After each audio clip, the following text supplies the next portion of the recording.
Evening, everybody. We're ready to call to order our meeting. It's the joint meeting of the City Council, successor agency to the Redevelopment Agency, the Public Finance Authority, the Public Utility Authority, Housing Authority, Paris Joint Power Authority, and the Paris Community Economic Development Corporation of the City of Paris. It's Tuesday, May 28th, 2024. The call time is 6:47 p.m. Madam Clerk, can we have roll call, please? Councilmember Rabb? Mayor Pro Tem Rogers? Here. Councilmember Nava? Here. Councilmember Corona? Present. Mayor Vargas? Present, thank you. Item 3 is our invocation, which will be led by Father Eliseo Napierre from the St. James the Less Roman Catholic Church. If you please stand and join us, we're standing for item 4, which is our Pledge of Allegiance, which will be led by Councilman Rabb.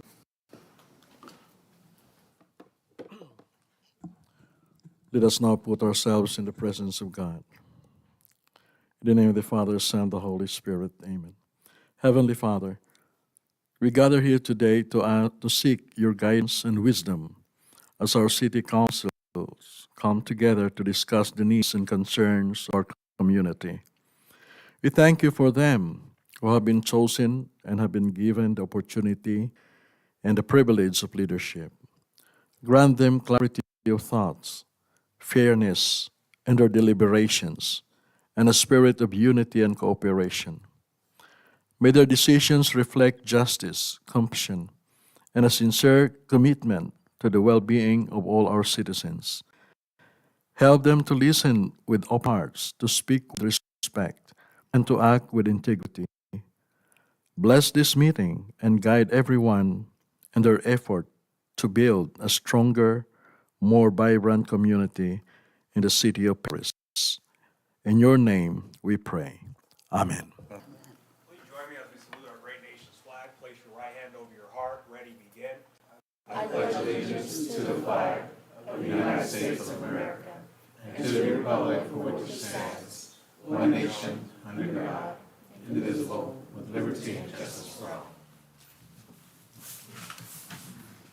Thank you, Father.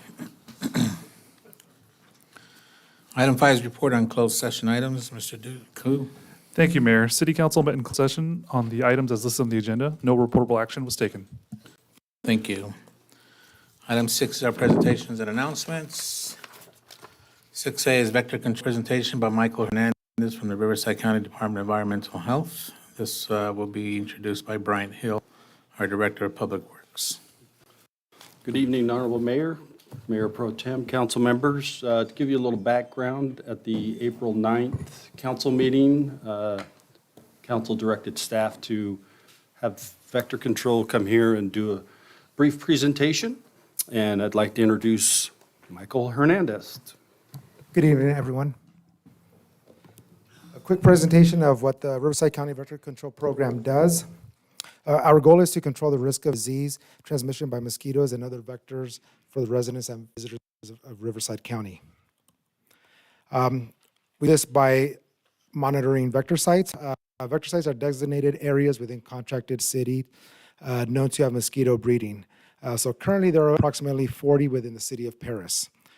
Vector control technicians survey these sites and treat as necessary. Frequency is based on the historical evidence of the vector activity. A vector site, if it's known to be high activity, will be visited more frequently, weekly or every 2 weeks, whereas a site that has minimal mosquito breeding activity will be visited maybe once a quarter. Contract city is billed for the time and pesticide use. Hourly rate is based per Riverside County Ordinance 640, which is currently $199 an hour, and the pesticide is charged at cost. There is no profit made on the pesticide. Previously approved for continuous surveillance and treatment, therefore do not require prior approval. So city knows about these vector sites that we monitor, so there's no approval that is required from the city. We also respond to complaints directly from the city. The city resident will submit complaints to the city, and city submits complaints to the Riverside County Vector Control, authorizing investigation and all associated costs.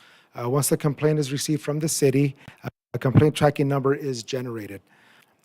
We then investigate the complaint. We identify the vector and treatment plan, and the technician's time and pesticide use is tracked. We then bill the city every quarter for the time that's spent and the pesticide used. There is an exception if the public health notifies Riverside County Vector Control probable human cases. We will go out and do these investigations. We do inform the city to also get city approval on this and to get the city's involvement for these complaints because they are human-related cases. How it's done, we have certified vector control technicians, surveillance. So we trap live mosquitoes. There are known vector sites within the city where we do place mosquito traps. We trap the mosquitoes and we take them back to the lab for identification and testing. Not every species will transmit the diseases, so we look for specific species and we'll pull those and test them for a West Nile virus. Our samples get sent to Coachella Valley Vector Control Districts for testing, and we get the results usually within 24 hours once they arrive. Site access, we have private properties and public right-of-ways. For public properties, we have an area warrant that approves us to go onto the exterior of the property for any vector-related complaints. And there's also the public areas that we investigate that the city has approved. These are usually communal areas within the city. Control, there's a source reduction. Primary would be the source reduction. So mosquitoes need water to breed. If we get rid of the water, we get rid of mosquito breeding. That would be an example of source reduction, getting rid of the water. Education through outreach. We like going to public events to be able to inform the residents on what they can do to prevent mosquito breeding within their area. We also use non-pesticides such as mosquito larvae eating fish. This would be a good candidate for pools or any controlled bodies of water only. We do not want to put these mosquito fish into any uncontrolled bodies of water. It is an invasive species, so we need to be careful where we put these fish. And lastly, there is a pesticide application, which is larvicides and adulticides. And here's our contact information. Again, as Bryant introduced me, I'm Mike Hernandez, Riverside County Vector Control. I'm the supervisor for the program, accompanied here with my chief, Janae, and my director, Kristen. But our contact information is there with my phone number if you guys need any or have any other questions or any concerns. Any questions now? Great, thank you for that presentation. Council, anybody have any Welcome. questions? Councilwoman Nava? Thank you, Mayor. Thanks so much for the informational presentation. I have a question. It seems like over the years, mosquitoes has just gotten out of control. Is there a reason why there's concentration of them in certain areas versus others? Sure. Well, there's a new invasive mosquito species, the Aedes mosquito, which is the day biter, ankle biter. They're taking over. They're adapting to where we're at. They live around humans. They prefer to live around humans. They breed in small containers of water and primarily like to feed on humans. And that's the one that's really giving the residents a lot of issues because it's a smarter mosquito. They like to bite around the ankles because they're away from sight. And it could be one mosquito, the same mosquito, that'll bite you several times. They don't land and take a long bite because it'll increase their chances of getting noticed and killed. So they'll take a partial blood meal, they'll go away, then they'll come back and to take another blood meal. So that's, I know in the residents, in the neighborhoods, that's primarily the issue is the Aedes mosquitoes. The other species, Culex, those are of a natural water source. So if we're having a lot of complaints from the residents, it's potentially this invasive mosquito, Aedes. Okay.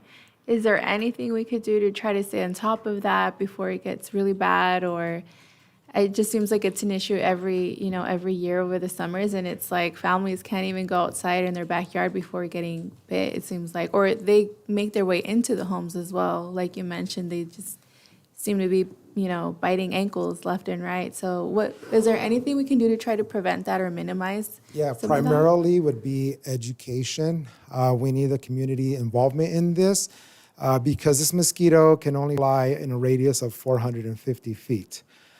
So if they're not breeding on your property, it's a neighbor's property. So it takes community involvement. So you can go at your home, I have no breeding sources, but it could be at the neighbor's.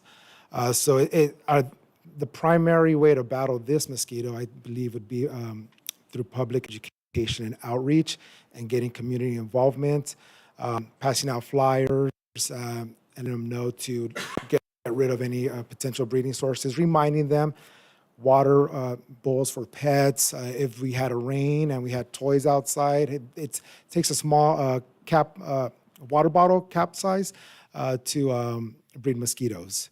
So primarily would be outreach and community involvement. Thank you. Thank you for your presentation. I know that will also help for our community outreach, so thank you so much. Sure, you're welcome. Any Councilman other Corona? questions? Yeah. Yeah. Yeah. So the mosquitoes that you were talking about, do those carry diseases? Yes, the Aedes mosquitoes vectors Zika, chikungunya, yellow fever, dengue. It's not endemic here in the United States yet. So we did have 2 locally acquired incidences last year in Pasadena and in Long Beach, but the vector control districts were able to investigate and do a eradication of the mosquitoes so that it does not get out of control. The primary vector right now is West Nile virus, which is vectored by the Culex species. But yes, this Aedes mosquito does vector diseases as well. Okay. And with the specific mosquito that does carry the West Nile virus as well? No, the Aedes mosquito does not carry Okay. the West Nile But virus. another one that's, because I thought there was a case somewhere around this area that had West Nile. Is that- Oh, yes. Yeah. We do get West Nile in this area. It is common to get it in the summer months, city of Paris, the local cities. And that is vectored by Culex species, which is more of a natural water mosquito, which would be in the communal areas. Oh, fantastic. Okay. And then if the residents want to call, you said the contact, is this the number that you have on here? Correct. Yes, that's the main line to our office. Yes. Okay. They just call us, say, hey, I'm real bad in mosquitoes right now. And The way it works, yes, they can call us and we'll ask for the location, and if we see pre-vector sites from the city of Paris, we'll go out and investigate the vector sites because they've been previously approved. If it's an area that has no known vector sites, we'll refer them back to the city for approval for us to go out and investigate. okay, great. And then you have these vector sites already on your schedule? Like, is this a Correct. routine thing? Okay. Yes, Okay. yes. Because I know as the weather's heating up and they're starting to come out and stuff like that. Yes, yes, sir, I know we were pretty safe for the last few months, and all of a sudden this weekend it seemed like right away I started Yes. getting it. And then I guess just for our staff, if we could have our PIO do a public announcements and kind of spread the word of how to get rid of city water and stuff like that. But that's all the comments. Thank you for the presentation. Yeah, no problem. I don't see anybody else in the queue, but can you go back to the slide that has the complaint? Yeah, this one. So the exception, if public health notifies RCVC of probable human cases, what is a probable human case? So when public health receives a notification that they have a patient that has the symptoms, say of West Nile virus, they'll let us know. We're proactive. We don't wait for confirmation for the virus. If they have symptoms and we feel like it's West Nile virus or if it's a travel-related case for dengue, they'll let us know and we immediately go out and we survey the area. Due to HIPAA regulations, we don't know the exact address of the patient, but we're giving the city block, and then we formulate an area of where we're gonna do an investigation, pass out door hangers, go knocking on doors, and educate the public that way. It's good to know. Thank you. All right, appreciate your time. Coming down. Yeah, you're welcome. All right, item 7 is our Youth Advisory Committee communications. Tonight will be given by Julie Salas, our president. Honorable Mayor, members of the City Council, and city staff. Good evening. My name is Julie Salas, and it's a pleasure for me to hold the position of president for the Youth Advisory Committee. I'll be providing you on the most recent and forthcoming YC events. To start, YC will host our next open mic night next Friday, June 7th, 2024, at the Community Garden. Our event will be from 7 p.m. to 9 p.m. We like to encourage students to come and showcase their talents. Next, YC will participate in the upcoming Father's Day edition of Movies at the Park on Friday, June 14th, 2024, at Mercado Park. We will assist staff with the popcorn booth and on-site duties. Lastly, we want to remind everyone about our YC applications and encourage all incoming 7th graders to 12th graders to apply to our Youth Advisory Committee, as we are in open recruitment. The application submission deadline is this Friday, May 31st, 2024, at 7 p.m. Please turn in all applications to the Statler Youth Center. Letters will be sent out to all applicants about the next step of the recruitment process. Finally, please follow us on social media at Paris YC for more updates and upcoming events. Thank you.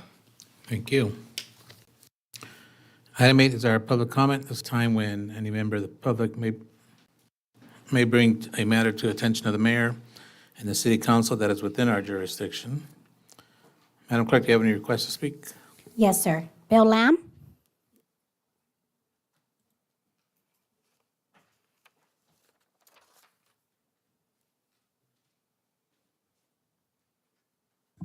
Good evening, Mayor Vargas, members of the City Council. I'm Bill Lamb from the Southern California Railway Museum. In the past, the summers have been our real quiet time, but we've been trying to create events. So we have started what we call the Third Friday event, where we have food trucks, we have families, games, we have fun for people to bring out their children and have a good time. We will have 3 of them this summer. The first will be June 21st, the second will be July 19th, and the third will be August 16th. The time will be 5 to 10 p.m. It should be a good time. Hopefully, we won't have any mosquitoes. So that's one thing. We also have music. The other one that we started last year. It's a classic car show. Last year, we called it Hot August Nights, but we ran into a problem with that name. Another organization in a different state has that name copyrighted. So this year, we're not going to have the Hot August Nights. We're going to have Sizzling Summer Nights. So on August 17th, from 3 to 8 p.m., we'll have a classic car show, hot rods, and so hopefully it will be a good time. And then in September 21st, we will have our Paris Appreciation Day. It's an attempt to thank the citizens of Paris, the businesses in Paris, for their support to the museum. And I have to say that the reason it's in September now and not like July it used to be is the mayor came out in July and said, boy, it's awfully hot. Maybe you should change the date. So thank you. I hope you have a good evening. Thank you. Tim Moore?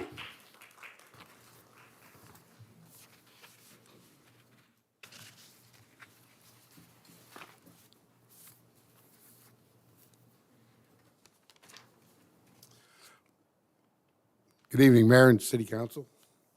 My name is Tim Moore with the Chamber, Paris Valley Chamber of Commerce. Give you an update here. The Chamber last Thursday hosted a successful State of the City address. We heard about all the success of the past year and the future developments coming to our fair city. We thank the City Council for the participation and continued desire to keep the Paris community in the know. The Chamber has a robust June calendar for our businesses and communities, starting with Good Morning Breakfast, Paris on Wednesday, June 3rd. CAL FIRE Chief Scovell will be the guest speaker, sharing great information for our businesses on fire safety during this fire season and throughout the year, and it will be at the American Legion. The quarterly H&R Forum is subject for later this month, June 21st, focusing on employee manuals and workplace violence prevention plan requirements beginning July 1st. We'll also kick off the nonprofit training sessions to train education and enhance our local organizations so they can better serve the Paris community. This will be on June 26th. We will be continuing development our Spanish-speaking business owners with our exclusive programming. Mess this up. Van Zondau is what the pronunciation. I'm going to mess it up. And that'll be on June 25th. And finally, the All-Chamber Mixer on June 27th will be held at Mount San Jack campus in Temecula. Over 1,000 regional businesses and civic leaders will be attending. The cost is $1 or one business card. I do want, the chamber and myself do want to thank the city council, the city officers and officials that showed up for the memorial yesterday for the veterans. And just so you know, the gentleman that had a problem is good. Good, thank you. Thank you for your time. Thanks for the updates, appreciate it. Carlos Cervantes.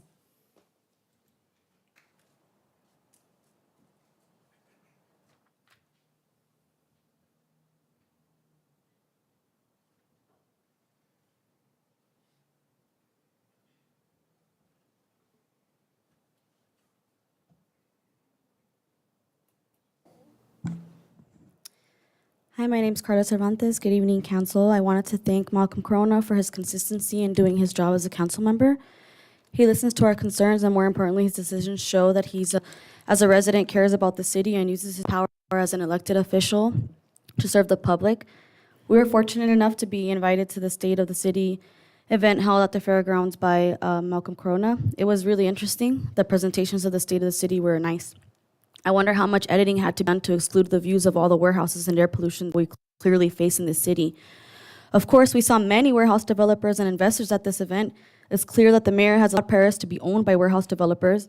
I'm here to remind you that this city is our city. We live here, we breathe, we buy here, we raise our kids here.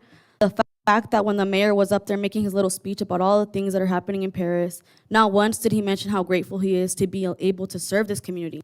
It was a big thank you to all the sponsors, which for the most part were logistic companies.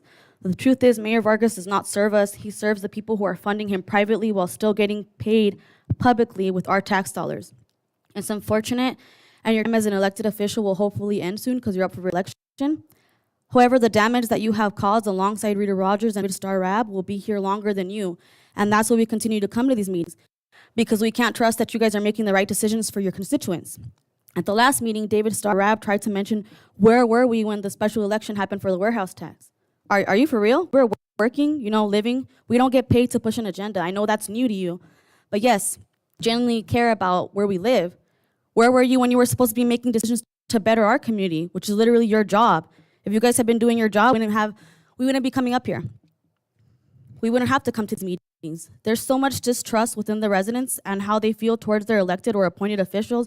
Even local politicians have told me themselves that they're pretty disappointed in you, Rab. But hey, money talks, right? Money can't buy us new lungs or buy us a magic pill to make cancer go away or cure Alzheimer's, which are effects from air pollution caused by diesel emissions. And unlike the studies you tried to mention in the last meeting, Rita Rogers, these are actually peer-reviewed studies and facts that are recent, not from over 10 years ago. We need to start looking at the facts, and the fact is we need a moratorium on warehouse development or a step towards cleaning up our air because it's dangerous for everyone, including all of you. And unlike some of you, we don't pretend to live here. We're not going to live here temporarily. We live here for real. And you guys need to make better decisions for your constituents. Thank you. Franco Pacheco.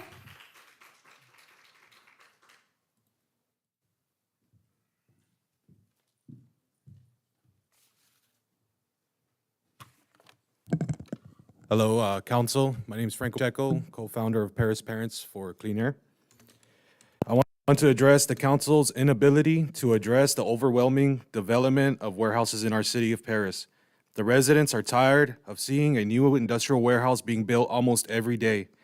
Our organization has raised awareness and reached a lot of people. I was fortunate enough to attend the State of the City event, and it was eye-opening. The event was sponsored by an overwhelming number of industrial developers. As seen in this pamphlet, Richland, Optimus, IDI Logistics, NAOP, Howard Industrial Partners, Lewis Group of Companies, and many more. It raises the question, who owns Paris? It certainly seems like these corporations own at least 3 of these council members, Vargas, Rabb, and Rogers. They are certainly their top contributors. It's time to start representing the residents of Paris, the people who you are supposed to serve, and take a stand and say we have enough warehouses. We need to address the damages that have been caused and propose real solutions. First, I am calling on a moratorium so the city can take the time to address the roads and pollution that have been left unchecked. Also, we need to look into reworking a policy that actually protects residents from developments being built next to schools, parks, and houses. Finally, we can implement a better system that takes these rezones from commercial, residential, and/or recreational and converts them to industrial up to a vote by the community or an oversight board that is compromised by actual residents. At the end of the day, we don't need any more warehouses. They need us. And the city council needs to reflect that because it's not us, the residents, that want these types of projects. Thank you. Jairo Carvajal.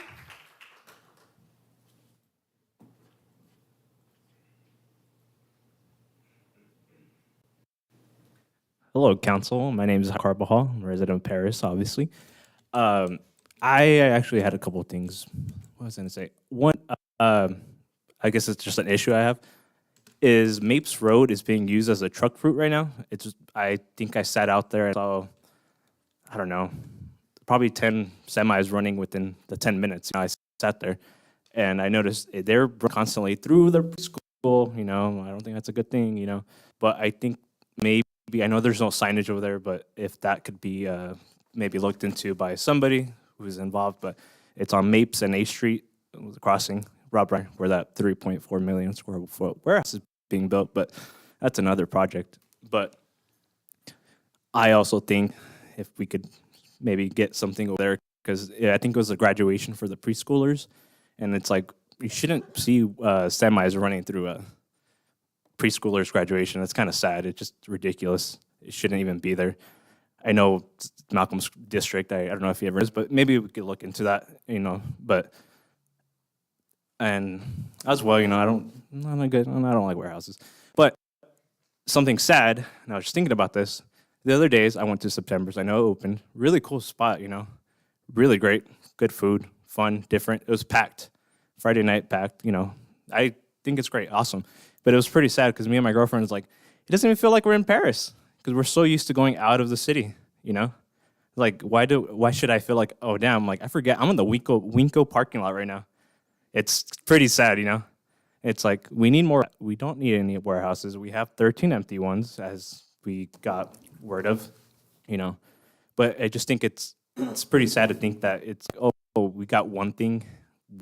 I'm 25 now, I've been here for all my life, and it's like, that's the only place I could see myself going with my friends, But besides that, I have to go out of the city, and it's like, we have an abundance of warehouses, and it's obviously known, and I know what you guys are going to do, and I hope November changes things, but I generally think that we need more things for the residents of Paris. We need more involvement of the citizens. I know a lot of people comment stuff, and it's like, okay, it's different from commenting and showing up, and I understand. I do appreciate you guys posting up the live meeting today. I think it's a really great step in involving the citizens, but also could we get the commissioner meetings posted up too? I know someone redirected me somewhere, I forgot where, but I think if you guys keep on doing your live, posting it on your Instagram, because that's the most active ones, because no one uses Facebook anymore. It's a little bit outdated, but I think that's a good step in what you guys are doing with the posting the meets for now. Hopefully you guys could do more. I appreciate it. Thank you. Jillian Menez.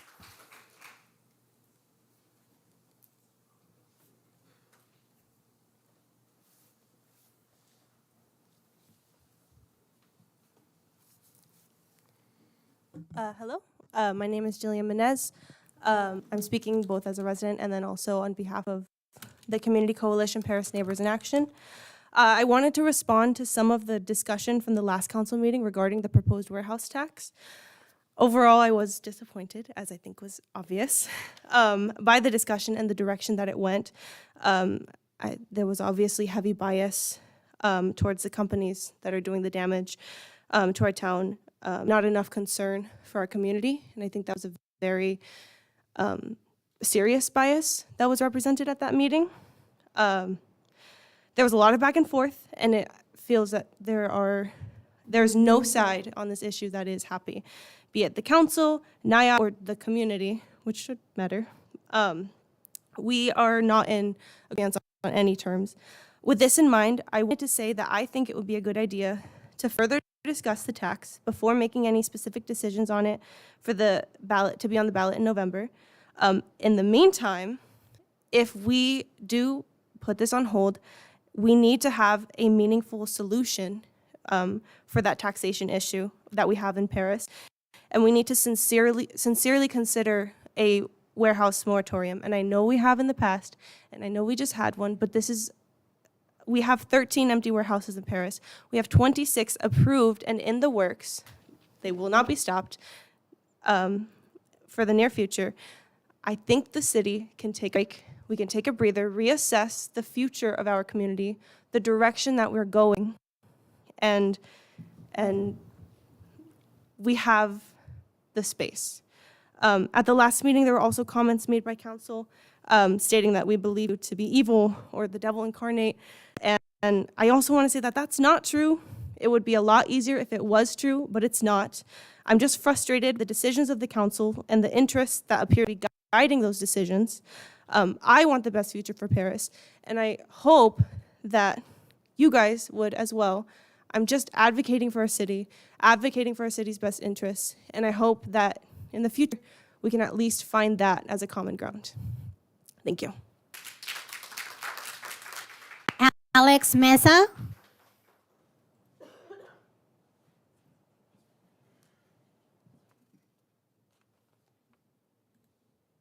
Yes, good evening to all. My name is Alex Mesa. Thank you for taking the time and having the initiative to consider the issue which I bring to the attention of our city's council and the community. I apologize for any time constraints.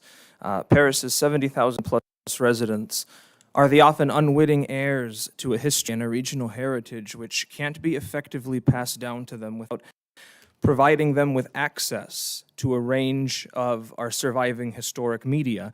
And thankfully, the city's archive building, which is in the Old Bank of Paris on 4th Street, has mostly stood well as a designated repository for general historic materials. Ever since the city oversaw the building's restoration about 15 years ago, it became a place for people in Paris to donate their historic belongings and for people from anywhere to come when they wanted to do important research.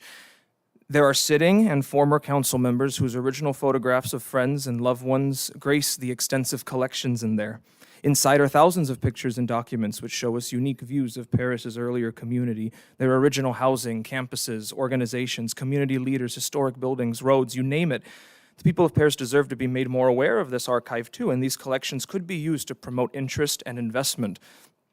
Now, to get the most out of collections you digitize would be good as well. You digitize things, and that is something I've personally been working on to try and make possible there. I think everyone can agree, though, that it would be a tragedy and an outrage if instead all of those collections were to be rather suddenly destroyed by preventable decay. And unfortunately, today my real focus is on the immediate risk we face of losing our archival collections to imminent environmental damage. I understand that Mayor Vargas has been made aware of structural issues despite the building's restoration. In that case, I understand the slow search for someone qualified to repair that old building, but the search for a cure is currently not dealing with any of the current symptoms. There's a very bad disconnect on how much help they really need in that building. There's water intrusion through the damaged walls leading to 90% humidity, which I have measured myself with a hygrometer. That's 90% when it's not half as humid outside. The building has no working AC. The vents have huge growths of mold. It will become a sauna soon in the summer unless we fix the air. A moldy sauna with photos from the 1890s, film and videotape from the 1970s. Many families trusted this archive with the responsibility of caring for what was their tangible history, and all of it is within the line of fire right now. There are short-term fixes with minimal costs, which I want to make you all aware of, which will save these collections from potential ruin. Each of us must act now as individuals, including the council members, to make sure we do not desecrate people's memory at large. We must demand and go forward with the simple measures that I can try and recommend. What message will it send if we don't spend a few $100s and arrange a simple intervention to the city to pick up on slack? It is a city build. It was restored by the city. I have shown the mayor's office how the archive is funded by the same pool as the library from development impact fees. The community will not allow the vast majority of Paris's land to be developed over while mold and water destroy our histories. Thank you. Ashley Williamson.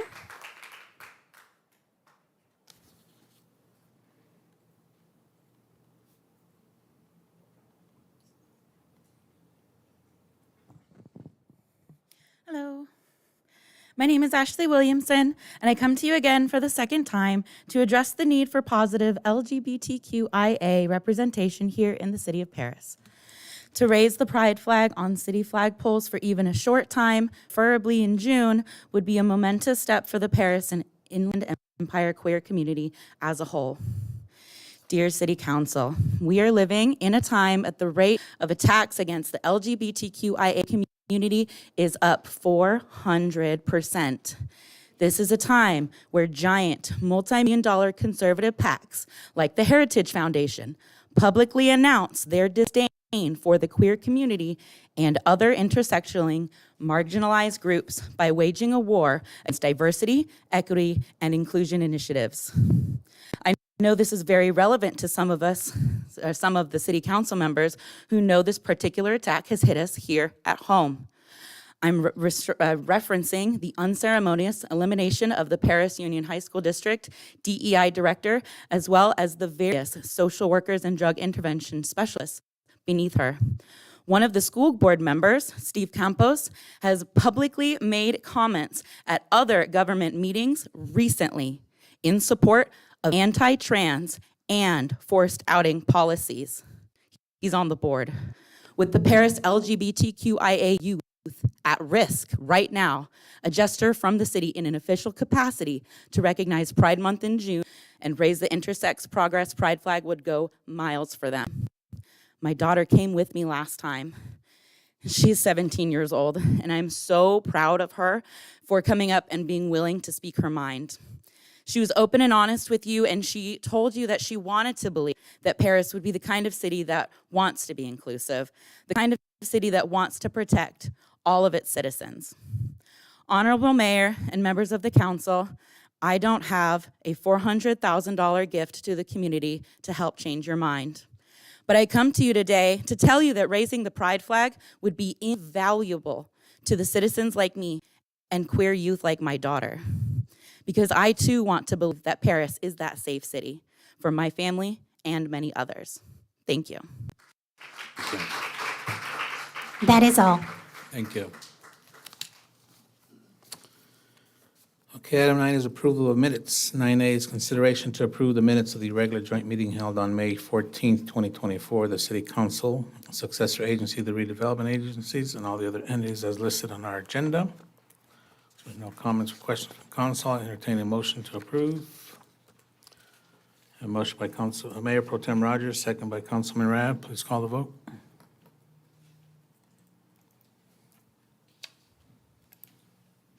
Vote motion approved. Thank you. Item 10 is our consent calendar. Consent calendar items are normally enacted in one motion. The mayor or city council may remove a consent calendar item for separate action. We will allow public comment to be limited to 3 minutes. Council, anybody have anything they'd like to pull? Yes, Mayor, if I may pull item 10J. For discussion or a separate vote? For discussion. Anybody else? All right, Madam Clerk, do you have any requests to speak on this item? No, sir. All right, then I'm looking for a motion on 10A through I. A motion by Mayor Pro Tem Rogers, second by Councilman Corona. Please call the vote.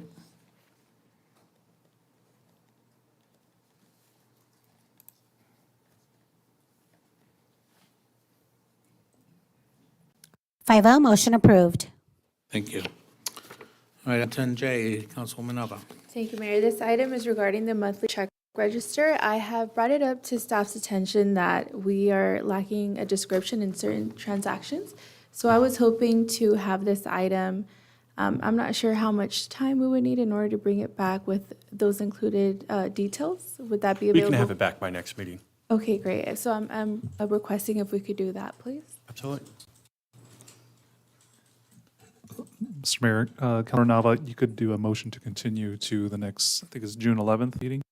Okay, I'd like to motion to continue to our June 11th meeting.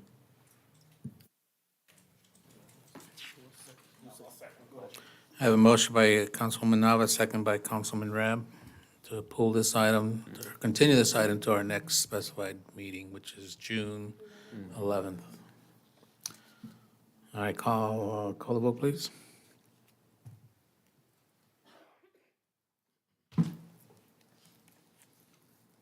Five oh, motion approved. Thank you. Thank you.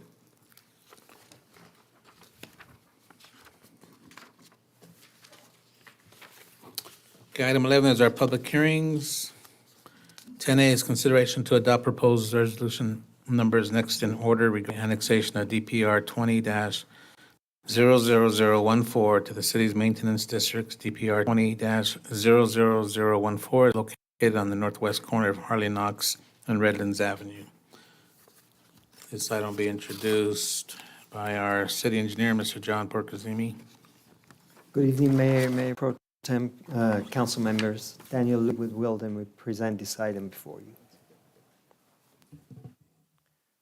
Good evening, Honorable Mayor and council members. Tonight, this item is the annexation of DPR 20-00014 to the city's maintenance districts. As a condition of approval, the project is required to annex into the district to pay for maintenance costs of improvements benefiting this project. On April 9th, council approved the resolution setting the public hearing for tonight. After the public hearing, if there is no majority protest, you may conduct election and adopt resolutions to approve the annexation. With that, I will open it up for questions. Thank you, Daniel. Council, do you have any questions? Okay, at this time, I'm going to open up the public hearing at 7:29. Madam Clerk, do you have any requests to speak? No, sir. Anybody wishing to speak at this time? All right, gonna close the public hearing at 7:29. Madam Clerk, can you open up 3 ballots, please?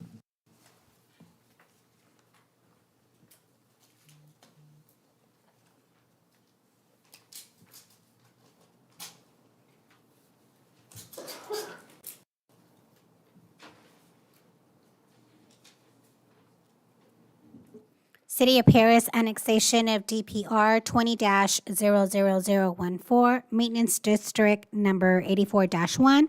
The ballot is marked yes.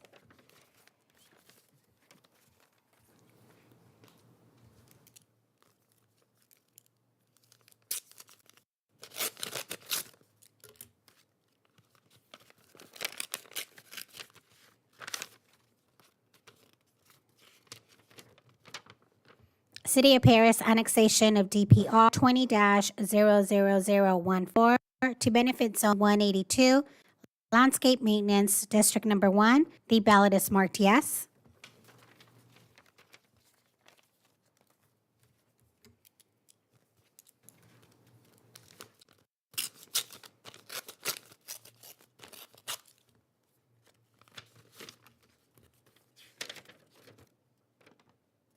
City of Paris annexation of DPR 20-00014 to benefit Zone 147, Flood Control Maintenance District Number 1. The ballot is marked yes.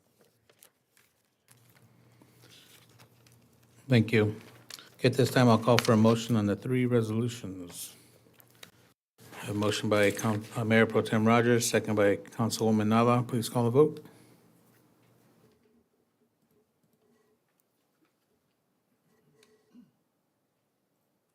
5-0, motion approved. Thank you.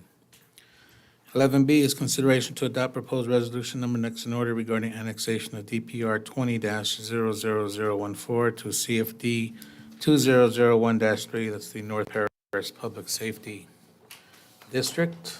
This is the same location at Harley Knox and Redlands. This will be introduced by our Director of Finance, Mr. Matthew Schenk. Thank you, Mayor. Yes, this item will be presented by Daniel Louie from Wildan. Thank you. Thank you. Good evening again, Honorable Mayor and council members.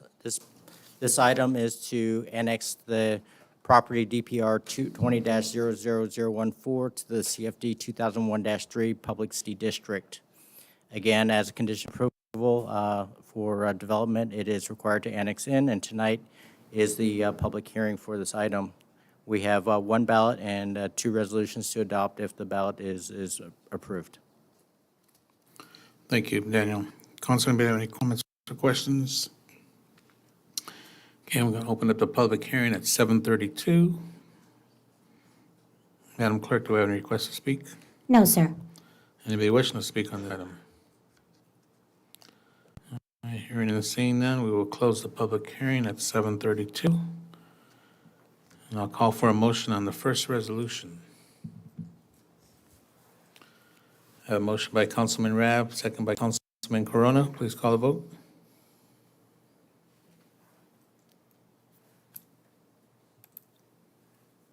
5-0, motion approved. Okay, at this time, Madam Clerk, can you open the ballot?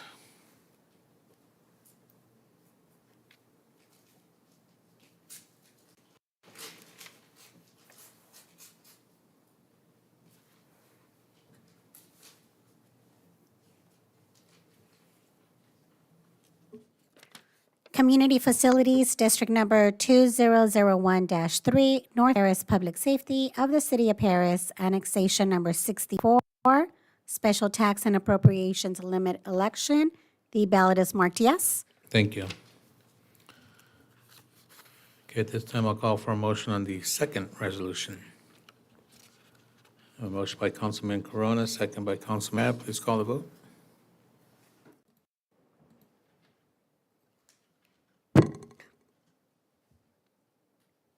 Five oh, motion approved. Thank you.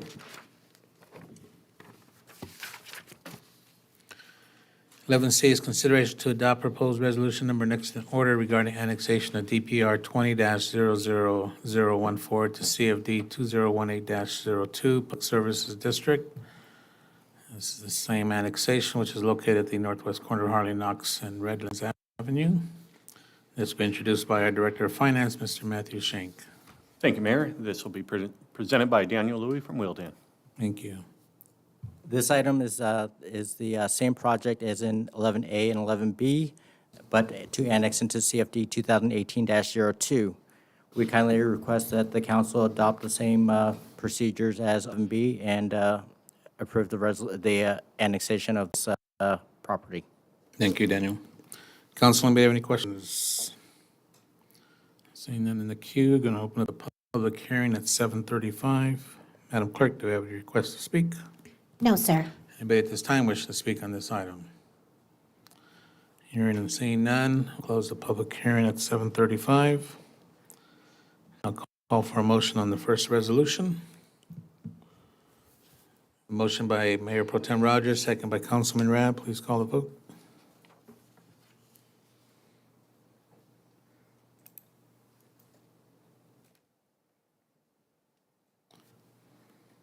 Five oh, motion approved. Thank you. Madam Clerk, will you please open up the ballot?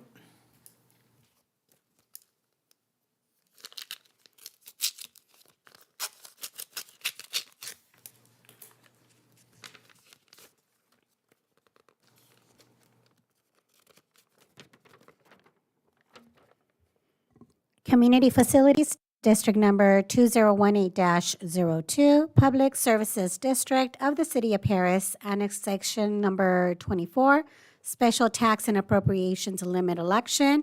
Ballot is marked yes. Thank you. Okay, at this time, I'll call for a motion on the second resolution.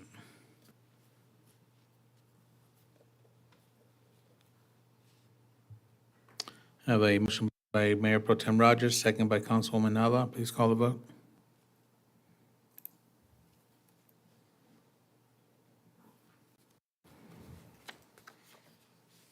5-0, motion approved. Thank you. 11D is consideration to adopt proposed resolution number next in order, adopting mitigated negative declaration 2387 and approve a conditional use permit, CUP 22-05023. This is a proposal to consider an appeal of Planning Commission denial of CUP 22-05023 for construction of a 395,500 square foot industrial warehouse building that has since been revised to a smaller 350,000 square foot industrial warehouse and 2 business park buildings totaling 14,000 square feet. This is on a 19.16 acres located on the southwest corner of Mapes Road and Trumbull Road in the business park zone. Applicant is Russell Pierce. And this is going to be introduced by our Director of Development Services, Mr. Kenneth Fung. Good evening, Mayor and members of the City Council. This item will be presented by our Associate Planner, Lupita Garcia. Thank you. Good evening, Honorable Mayor and members of the City Council. My name is Lupita Garcia, Associate Planner. Tonight, I'm bringing back before you a proposal to consider an appeal of the Planning Commission. This was a denial of conditional use permit 22-05023. As a reminder, the original project shown in the image above was a 395,500 square foot industrial warehouse building. And the image below represents the revised project, which includes a 350,000 square foot warehouse and 2 commercial office business buildings totaling 14,000 square feet. In this aerial photo, the project site is represented by the red dashed line and the solid yellow line represented by the boundary between the City of Paris and Menifee. The project site is located on the southwest corner of Mapes and Trumbull Road in the business park zone. Surrounding uses include EMWD's headquarters and equipment storage area to the north, the Big League Field of Dreams to the northeast corner, industrial development to the east in the city of Menifee, a 55,000 square foot manufacturing warehouse to the south, and Interstate 215 to the west.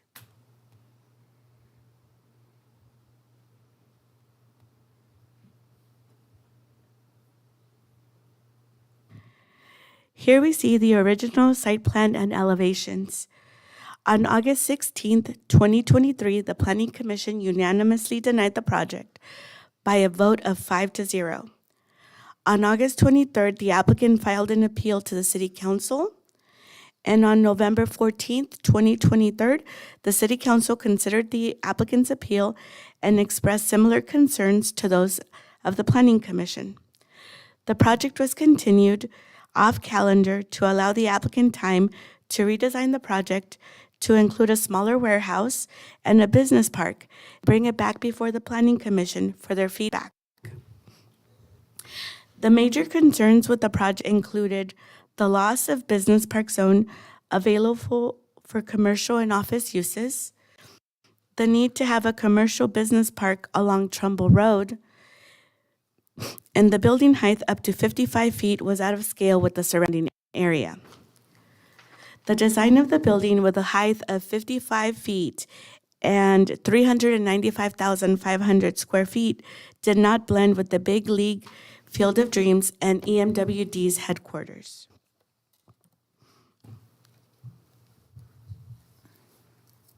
The project was revised and presented before the Ad Hoc Committee on December 21st, 2023. Overall, the Ad Hoc Committee provided positive feedback and recommended that the warehouse and business park be constructed concurrently. On February 7th, 2024, the revised project was presented to the Planning Commission for their feedback, and it was well received by the Planning Commission. Here is the revised project. As you can see, the warehouse has been reduced in size, and 2 commercial office business parks are facing Trumbull Road. The major changes I would like to point out are that the industrial building has decreased in square footage from 395,500 square feet to 350,000 square feet. There are 2 commercial office business park buildings at a height of 29 feet along Trumbull Road. The industrial building is behind the commercial office business park, and its setback from Trumbull Road the setback was increased from 103 feet to 234 feet. Also, the landscape coverage was increased from 17% to 22%. This exhibit demonstrates the warehouse elevations and cross sections. The top image is the north view from Mapes Road. The center image is the east view behind the commercial office park. And the bottom image is a cross-section from Trumbull Road. It should be noted that the building height at 55 feet is limited only to the office entry tower. It's an architectural enhancement feature for the building. The remaining height of the building will be limited to approximately 47 feet high. This will help blend with the mass and scale to the surrounding buildings. In this exhibit, we see the business park buildings, and this is the view from the east elevation, which is Trumbull Road. The proposed business park has a maximum height of 29 feet, and it complements the industrial design building.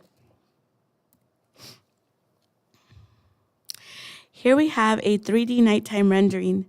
The view showcases the proposed commercial office business park from the intersection of Mapes and Trumbull, looking southwest.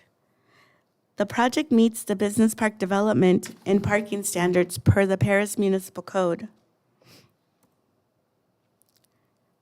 I would also like to mention that as part of the project, the applicant is including a $100,000 community benefit donation to assist aspiring students with scholarships to pay for college or trade schools or other community benefit at the discretion of the city. Also, before our meeting today, the city received 4 comment letters from resident Jillian Mendez, City of Menifee, and resident Juan Arvizu.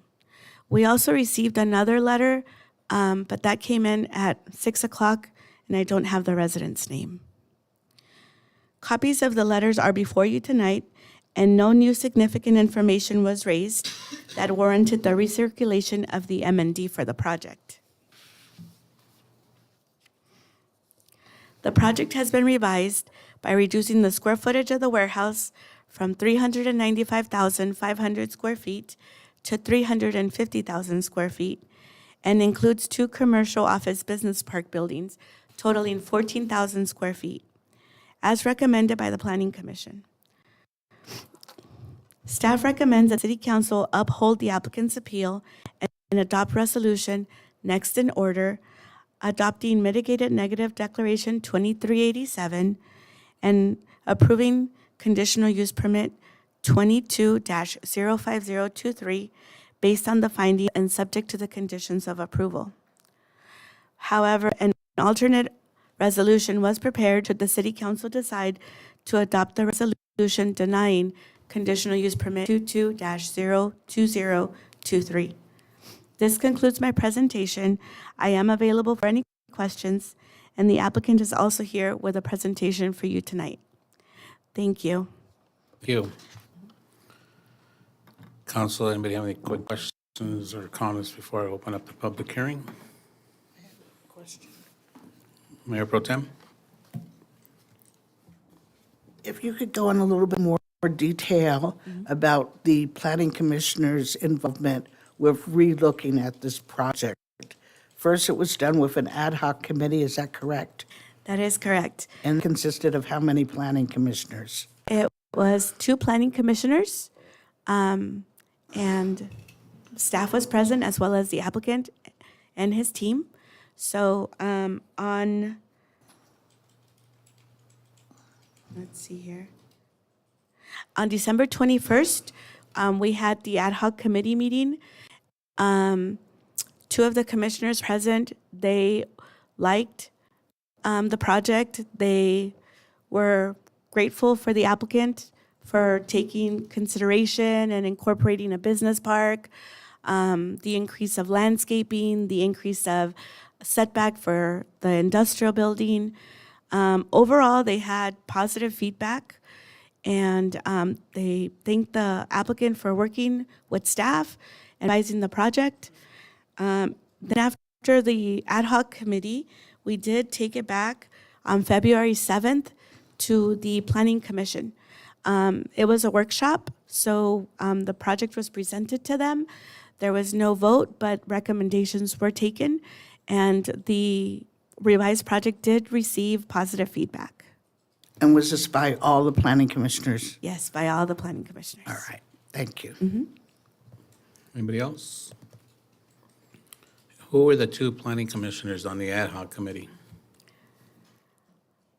They were Commissioner Gomez and Commissioner Shively.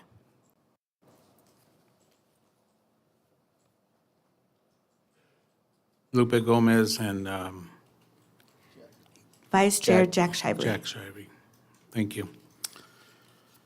Okay, at this time, I'm going to open up the public hearing at 7:48. And does the applicant wish to address the council?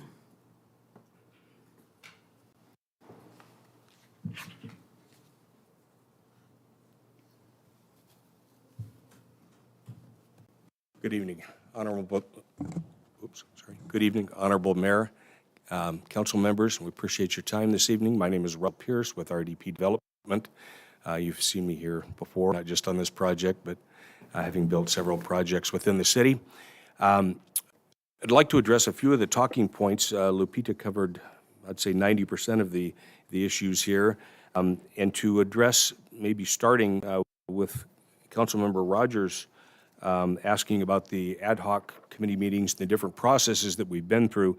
This dates all the way back to July of 2021. We first submitted our application, and we went through not one but two ad hoc committee meetings before the first Planning Commission meeting. And those were both with Commissioner Shively and Jimenez. And they were, we didn't get any negative feedback at either one of those meetings, so we were staying the course and went on to Planning Commission, and were quite surprised that we received a denial at Planning Commission. And so since then, I think we've done kind of a 180 with the project, and certainly listened to what the Planning Commission, what the City Council, and what staff was listening to Planning Commission and City Council, and kind of massaged the project to what it is right now, which is, I believe, the right project for the city. A couple of the things, Commissioner Gomez, who was originally an outspoken critic of the project at the first Planning Commission meeting, they had a couple of very minor things. We have since agreed to those minor issues. They were really just aesthetic issues, but we did those things as well. So all of the positive feedback from the commissioners were taken and received. And of course, at the Planning Commission workshop itself, we received more positive feedback from that. So some of the things that I'd like to touch on that make this project probably different, and I get the fact that the city might be kind of swelling up with some of these warehouse distribution projects because that is what's in demand these days, and everybody wants their package overnight. And it's become an e-commerce world, so we're dealing with less retail traffic on the roads, which is good. But yes, there are more big truck traffic on the road. There's more big truck traffic on the road to deal with. But that notwithstanding, this project, more than any other that I've developed, not only in this city, but probably in any city, in Southern California or anywhere in the western U.S., is the closest warehouse distribution building we've ever had that affects the city of Perris almost non-existent, really. Exceed Road is about the last road that is in the city of Perris that has truck traffic impact. Everything else goes into the city of Menifee as it goes south of Exceed Road, hits Highway 74, and jumps on the 215. So there's almost no impact to the city of Paris. And so it's a very, I realize that there are a lot of traffic impacts, and that's why the tax has been talked out and circulated. But this is not one of those projects that has huge impacts at all. And while still providing a great stable source of jobs to this new kind of commerce world that we live in. The other point that I'd like to make is it seemed to be a little bit unclear at that Planning Commission when we received the denial that this is not a zone change. This is a CUP. And if I may recite, because I think this is important, why it's a CUP and what the business park zone entails. And this is from the city's website. Business park, this zone is provided for uses generally served by arterial roadways and freeways. They include business, professional offices, storage, light manufacturing, warehouse distribution, wholesaling, large-scale warehouse, retail, auto dealerships, service commercial activities, public activities, so on. So this was certainly a contemplated and a conforming use, but requiring a CUP. The reason for that CUP, in my humble opinion, is not to approve or deny projects by the CUP, but simply condition those projects to be more conforming to that zone. And we have certainly done that. I think we've complied with every whim that the city had to make this a more compliant project. There's industrial all to the south of us, all to the west of us. The city of Menifee has 2 planned new projects, Cross Trumbull on the south side of Mapes Road. One of them is about 280,000 square feet. The other building is, I believe, around 60,000 square feet, and those are both approved buildings. So it's all warehouse distribution on the south side there, but we don't go past any sensitive receptors, any residents. We're not mixing any automobile or truck traffic. We have complied with the city engineer's requests to maintain separation between our pedestrian traffic and auto traffic and the truck traffic. Trucks enter and exit strictly on Exceed Road. They have no access to any automobile parking spaces or pedestrian paths of travel elsewhere. So it's all on and off of Exceed Road. The business park, as mentioned by Lupita, is 17 feet lower and 45,000 square feet less of a size than obviously the overall business park. So a 30,000 net decrease in the overall project size. Both site plans, I believe, I sent Lupita. I know she has them, and I don't know if they got circulated to the City Council, but we do have site plans for those 2 Menifee buildings that are coming online.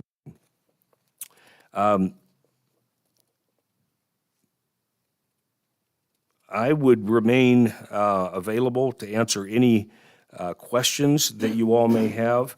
One point, too, is that I think somebody mentioned the 14,000 square feet in 2 buildings. What you really have is 12 leasable units. So 12 businesses separately can go into that business park component of this project. And you could have a maximum of 2 tenants in the large building. So you've got a 12-to-2 ratio of business park to warehouse, if you want to look at it that way. I think that's about it, but if anyone has any questions, I will remain here to answer them. We also have our CEQA consultant, too, if anybody has any questions relating specifically to traffic studies or our CEQA document. Thank you. Thank you, Mr. Pierce.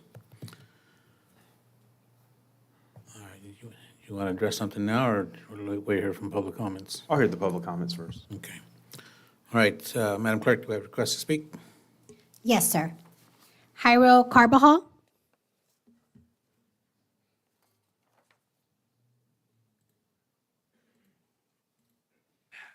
Hello again.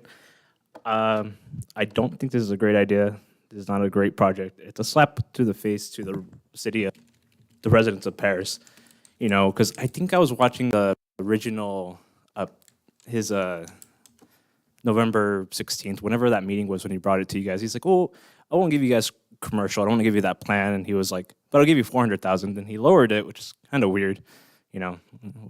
But I don't think it's a great idea right now. That area is, he says, well, it's Menifee. That's Menifee, by the way, where it's not Paris. You know, we're not Menifee. I wish we were. They're a lot nicer. Could get there, but, you know, this isn't Menifee. This is Paris. You know, I don't know what's happening down there. You know, I know Menifee is trying to do the same thing, put warehouses on Ethanak, and I know it's a problem going on right now with you guys. You know, it sucks. I don't want to see that either. I hope something gets figured out there, but we have 13 empty warehouses. I'm going to repeat it again because, you know, it's not like it just, we could go play on it or something, and your kids could go play on this empty warehouse. It's just a waste of space now. And we have 26 approved warehouses in the works right now, and I think that's about 625 acres, 15 million square feet. And Menifee has 6 approved warehouses, 455 acres, 10 million square feet. You know, it's just not, to say it's in demand, it's kind of like, well, go somewhere else. Go to San Diego County where you said, I'm from San Diego, why don't you go over there? You know, it's just not, we're not here. The Paris residents do not want this. You know it's true. And I just think it's ridiculous. I love business parks, by the way. I love it. Over here by Salvation Army, that little business park, you got there's a gym down in there, which is crazy. It's pretty cool. Thrift store, that Liquid Liquidators or whatever it was called. Pretty cool. I love business parks. I think if the project was full business parks, I would be all for it because I think we could benefit from that. A lot more small businesses could get into that area, except 12 out of 80,000 people. And that's a little bit like, that's nothing, you know? This is just a waste of space, and it's just not a great plan. I think I would rather see a full business park for the city and have local residents, actual mom and pops that could afford these business parks get in there instead of this 350,000 square foot warehouse because it's too big, you know? It's not good. It's not a good plan. That area, there's nothing over there, but there is Big League. There's Drop Zone. A lot of people go there, you know, but I don't think we should set the precedent and start building warehouse on the 215 in that area because we're going to end up like Fontana. Thank you. Thank you. Jillian Menes.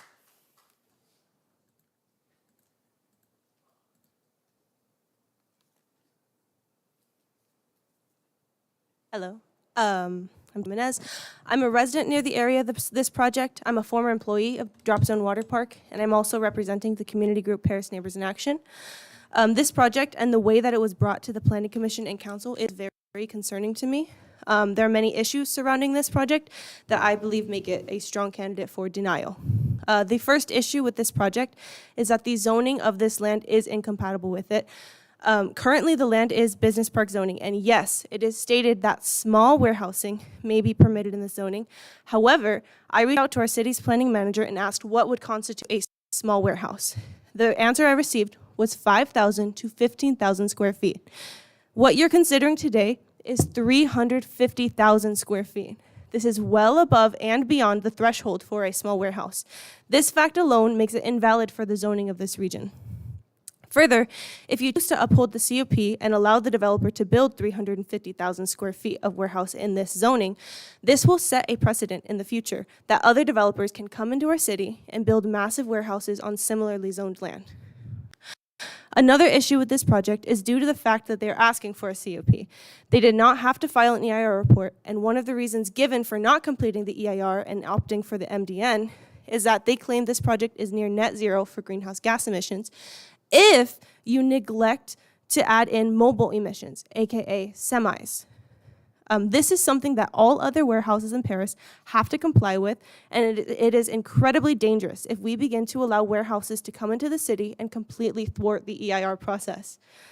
Another concern that I have for this project is the claim that it is nowhere near any sensitive receptors. This is entirely true. Again, the project is located within a half-mile radius of 2 major parks, Drop Zone and Big League Dreams, and multiple housing tracts. And even though they're Menifee, they should still be considered because they are human beings. There was another claim that the proximity to the homes is less important because they're Menifee residents and not Paris residents.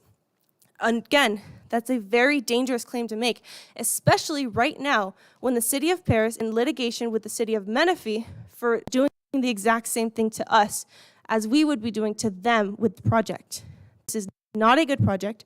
At the very least, it is not a project that is ready for approval today. The zoning is wrong.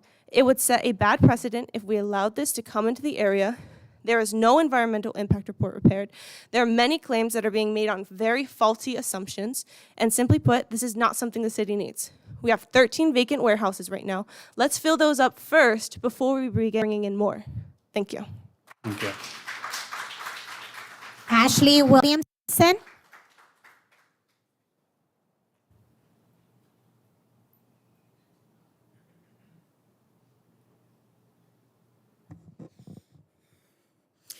I oppose the proposition for building of another warehouse and any other warehouse in our city.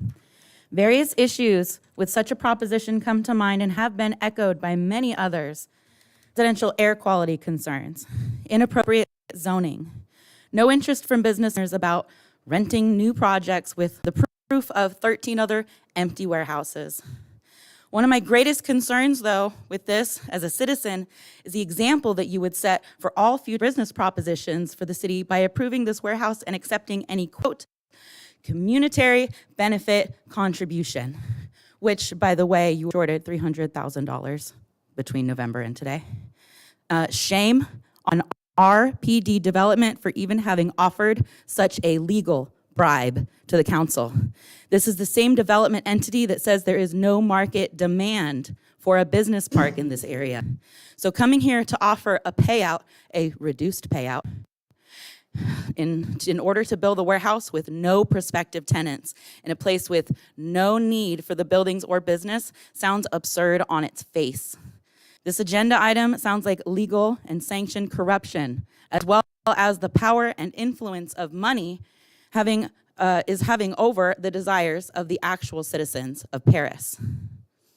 Voting to approve the building of a warehouse that was previously denied by the Planning Commission would be an unwise decision with poor optics and, even worse, real-life consequences. I urge you to vote no on this item. Thank you. Thank you. Lisbeth Munoz.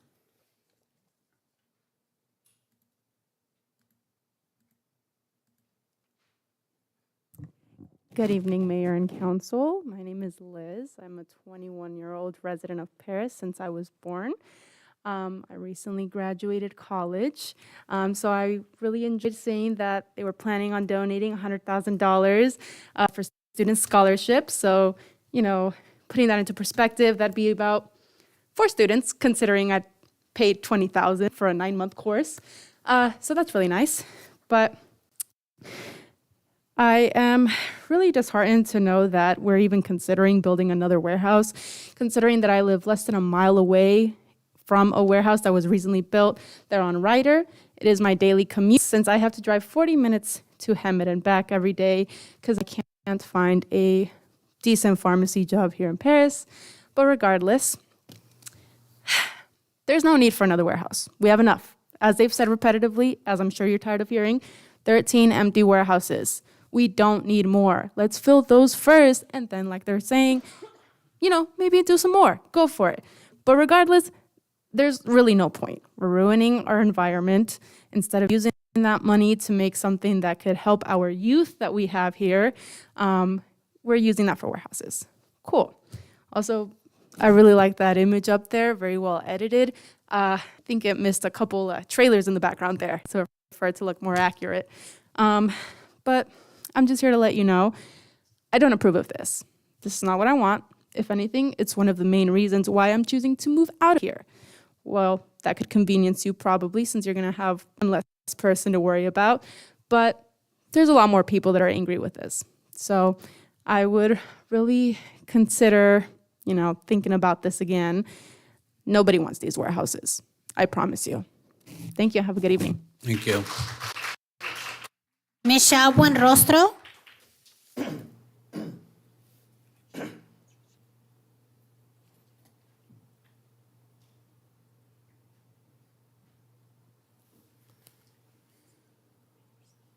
Hi, good evening. My name is Michelle Buenrostro. I've been living in Paris since 2003, and my family has owned a business here since 2012. I'm disheartened to hear that the Planning Commission's decision is once again being overlooked for impulsive logistics development. Rita, you heard me share last year my story at the March JPA meeting about losing my 10-year-old daughter ecstasy to cancer. For those who don't know, cancer develops in young people who are genetically predisposed and have been exposed to environmental factors. I could change our cleaning products, diets, and physical activity, but I cannot change the air quality that she was exposed to during recess. The American Cancer Society has an entire page dedicated to diesel exhaust and cancer risk. Earlier this year, I also experienced a miscarriage of another daughter, Isabel. I read some time ago that prenatal exposure to diesel exhaust particles is a hazard to moms and babies, including preterm birth and placental dysfunctions. That was a horrible, painful experience that I went through, and I wouldn't wish it on anybody else. I'm here because I'm genuinely concerned about how an increase in trucks in our communities will affect our families. This isn't just something that will affect current residents, but generations of people to come. The proposed site is next to residential areas, Big League Dreams, and the Drop Zone Water Park. Just because there's open land does not mean that we need to put a warehouse on it. Nobody is proud of the trajectory of the city if it means more potholes, air quality alerts over summer, and nothing but miserable, low-paying jobs. I worked at a warehouse at a high school, and moving boxes in 106-degree heat is not fun. It makes me so sad that my little sister is contemplating leaving Paris because she's tired of her long daily commute outside for work. I'm majoring in biology and would find it awesome if we got, say, a hospital instead. All the surrounding cities are benefiting from a medical expansion except us. I urge the council to listen to their constituents and consider Paris's future. Thank you for your time. Thank you. Carla Cervantes.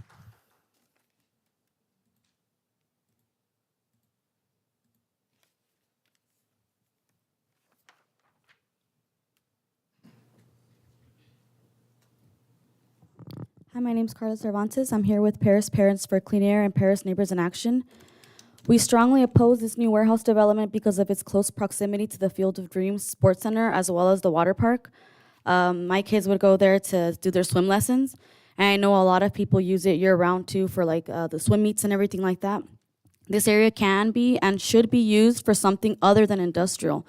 There was no EIR report done, and the residents nearby are sensitive receptors too. They are technically Menifee residents, so if you approve this, you will be hypocrites to the lawsuit you have right now with the city of Menifee, because they're trying to do the same thing to us.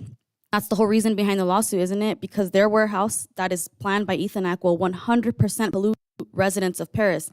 And then you guys try and do this. It wouldn't make sense. We don't need this type of project because you guys are trying to turn all the land that is vacant and adjacent to this area will then be turned into more industrial land that we don't need. It's not a good plan, that area. They lowered their contribution from $400,000 to $100,000. It's nothing compared to what they would get in return. The benefits aren't great for us.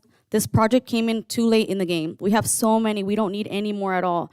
Air pollution is extremely bad in our county, according to the American Lung Association, which is peer-reviewed. We have the second worst particle and ozone pollution. This won't make it better. I urge you to deny this project. The reason this developer is saying this is fine is because they didn't do an environmental impact report. So what are we gonna go based off of what? The developer's word? No, this is wrong. Deny this project. We have way too many warehouse jobs here that aren't good jobs to begin with. We deserve better jobs. I personally have to work outside of the city of Paris because there really isn't that many jobs here. And industrial warehouse jobs don't allow you to be able to have time with your family. So a lot of the people that work at the warehouses is because they don't have a choice. They didn't wake up one day and say, you know what, I want to work at a warehouse. It's because it's the local thing to do. That's all there is. So we're putting in a very dangerous precedent that this is all that we deserve. And it's not right. We have a lot of talent in Paris that is leaving Paris because they don't have jobs here. We have a lot of people here that know or they're starting to learn about the effects here. And we're going to learn more about it in the summertime when you can see all of the smog that's there. These are not just assumptions we're making. It isn't gossip. It isn't a conspiracy. This is really happening, and it's really affecting the residents' health. It's affecting your health as well. And I think that any new warehouse development is a wrong choice for us. And I hope that you guys make the right decision for your constituents and not for the benefit of a warehouse developer. Thank you. Thank you. Franco Pacheco.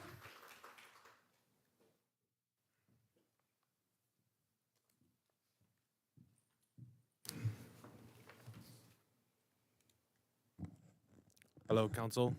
My name's Franco Pacheco, founder with Paris Parents for Clean Air. This project is terrible. This area is a business zone and it shouldn't have a warehouse. This warehouse that's being proposed is not even considered a small warehouse, and therefore it requires a rezone. There's multiple reasons why this got denied by the Planning Commission. You should follow their lead on this point. At this point, what's the point of having a planning commission if you guys are going to appeal their decisions? The project is right next to the big Field of Dreams, and that's where me and my daughter, we practice softball at those batting cages. This gets approved, I'm going to have to be forced to find a new area to practice batting because of the influx of trucks and in this area. Which brings me to my next point. The infrastructure in that area is horrible. It's nothing but potholes. This is just another step in making the concern of the residents around that area and the residents of Paris worse. At the rate that warehouses have been approved is what makes this project unsustainable. It can be compared to if the council approved a member of the audience to be allowed to smoke in the rear of the room, and then the next week you allow another person to smoke, and the week after that you allow another person. Soon after that, everybody in here is going to be smoking, right? Because you're right next to it. And like one of my other colleagues said, this warehouse is just way too late in the game. Also, I want to know why the big Field of Dreams, the water park, was not included as a sensitive receptor. It should be included, and also the housing right there, right across the street. And we should take that into consideration as well. Thank you. Thank you. That is all. Councilman Reb? Yes, I have a few questions for the applicant.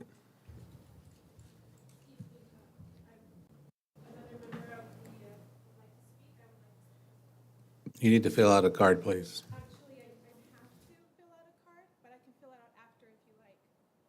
Sure, but just hang on a second. I'll let the member of the public speak. Okay. Thank you for your consideration. Honorable Mayor and members of the City Council, my name is Lupe Gomez. I am a planning commissioner for the City of Paris. However, today I am here as a concerned resident of the City of Paris.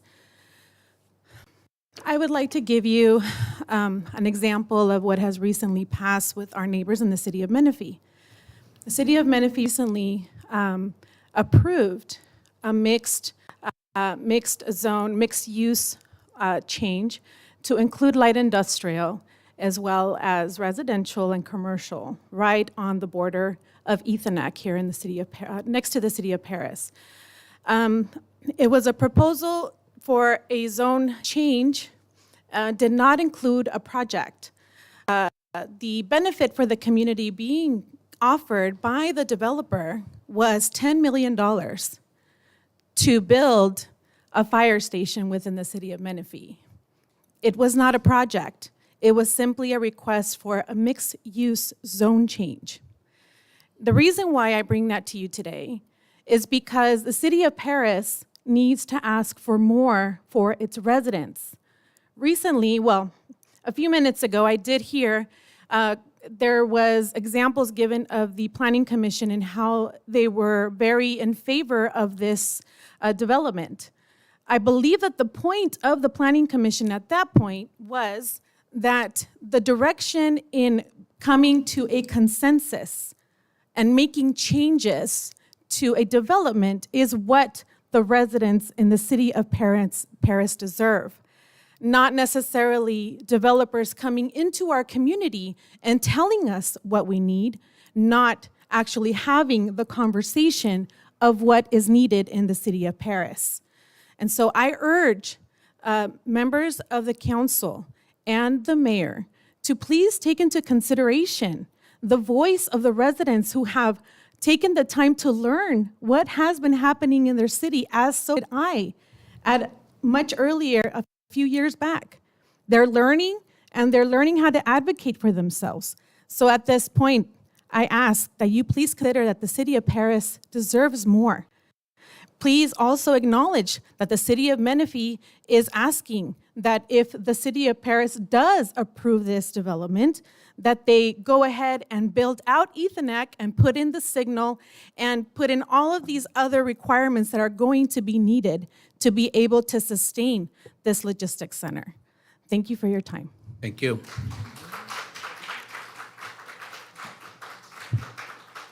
Councilman Reb? Yes, I have a few questions for staff and the developer. Regarding the conditional use permit, say for instance, you bought property and you wanted to create several business parks, the 14,000 square foot business park. You wanted to create a series of those, similar to the one off of Ethernet with the Amel store and all those facilities. Would you still need to require a conditional use permit for that sort of facility in the business office park? No, the conditional use permit is needed for the warehouse. Okay. Warehouses in the business park zone are permitted with a conditional use permit. And it's warehouses, it's not small warehouses. And then the other question is regarding the assertions that there are 13 empty warehouses in Paris. We were provided a list of, I believe, 9 empty warehouses. Just wanted to clarify the number of actual empty warehouses in the city. Yeah, we double checked. There is only 9 based on the research we did. Okay. And I remember, if the list was correct, out of the 9, I think 3 were built in 2024, with 1 or 2 built in 2023. That's correct. I can just verify real briefly if you wish for me to check real quickly. Okay.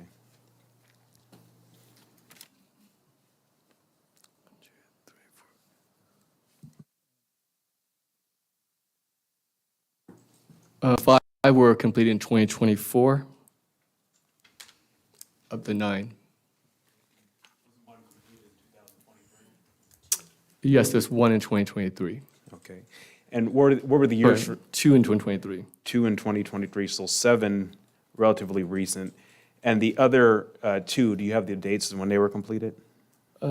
Yes, they were 2018, and I believe they were tenants, and then those tenants vacated the property. That's why they're up in the market. Do we have any information as to why the tenants vacated the 2 2018 buildings? We don't have that information. Okay. And regarding a question for the developer, I remember back in November where there was a vote to initially deny this project. There was an assertion that you could not build a business park in that area, but I guess a few months later we have a sliver of a business park or a business BPO facility in that area. So. Sure, and if Councilman Reby, if you don't mind, I'll go back to some of the questions that you asked staff because it relates to the number of warehouses Yes. out there. I have that list in front of me, and there are in fact 9, as Kenneth mentioned, and none of them are within 50,000 square feet of the size warehouse that we're proposing. The closest one is 406,000 square feet, and then everything, you go below the 350 that we're proposing, and the next lowest or next building down is 165. So there's a big gap in terms of size buildings. And when tenants are in the market looking for this type of space, they're usually looking within about maybe 20, 25,000 square feet, at the most 10% on either side of their target building size. They're certainly not looking beyond that. And so, and 9 actually, for the volume of square footage in this submarket, which is considered Riverside County, Moreno Valley, Paris, and Menifee, would be the Southeast Inland Empire. This is actually a very small, most markets would love to have this kind of vacancy because this is not a high vacancy rate. It's higher than what we're used to seeing because we're used to seeing down around 2%, which is transitional. That's basically considered zero vacancy.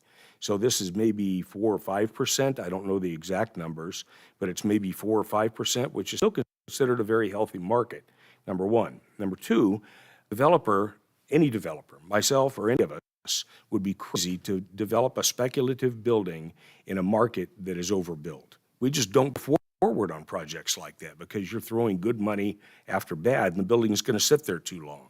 So we'll sit and wait until the market is right and we'll go vertical with the building if that be the case. But this is still not that kind of a market necessarily that we would have to throttle back in.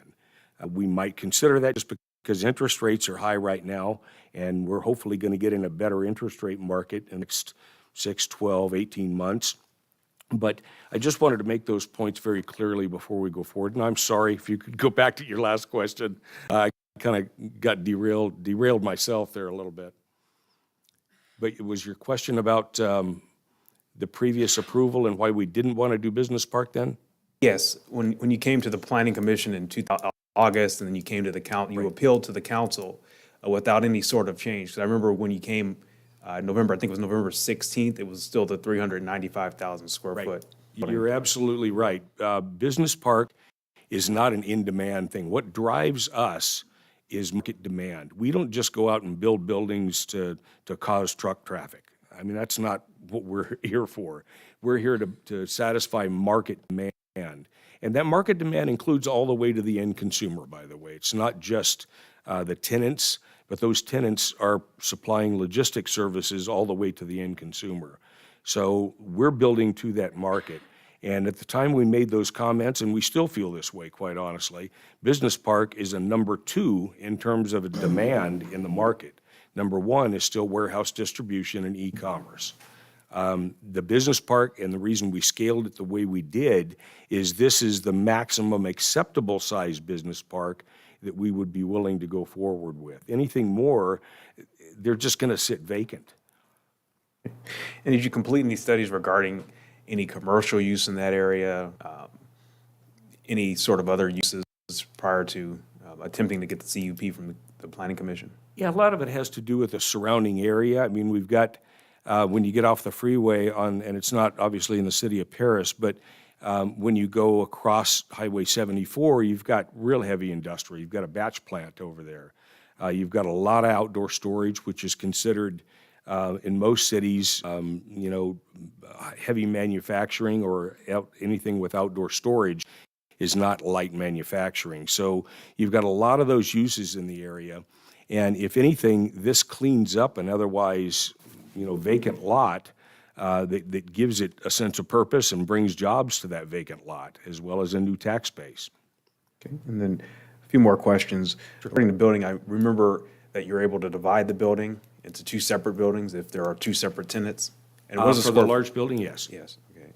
And then what's the difference between the single dock door building and the double or cross docking building in terms of potential truck traffic? Yeah, this is a single building. You have, essentially, if this were a cross dock building, you would have probably twice the number of dock doors. So this is half the number of dock doors of a cross dock building. And cross docks are really in demand because they can throughput a lot faster than a single loading warehouse distribution building. Okay. And regarding an EIR, why wasn't the EIR completed for this particular project? I should let my CEQA consultant address that because there were no significant unavoidable impacts is my short answer. But in terms of, how we got there, that I'll leave to LSA, who is here, and he'd be glad to address that question for you if you like. Okay, if he can. Did you have some other ones for me before we get to him? Or? Not at the moment, but thank you so much. Okay, you bet.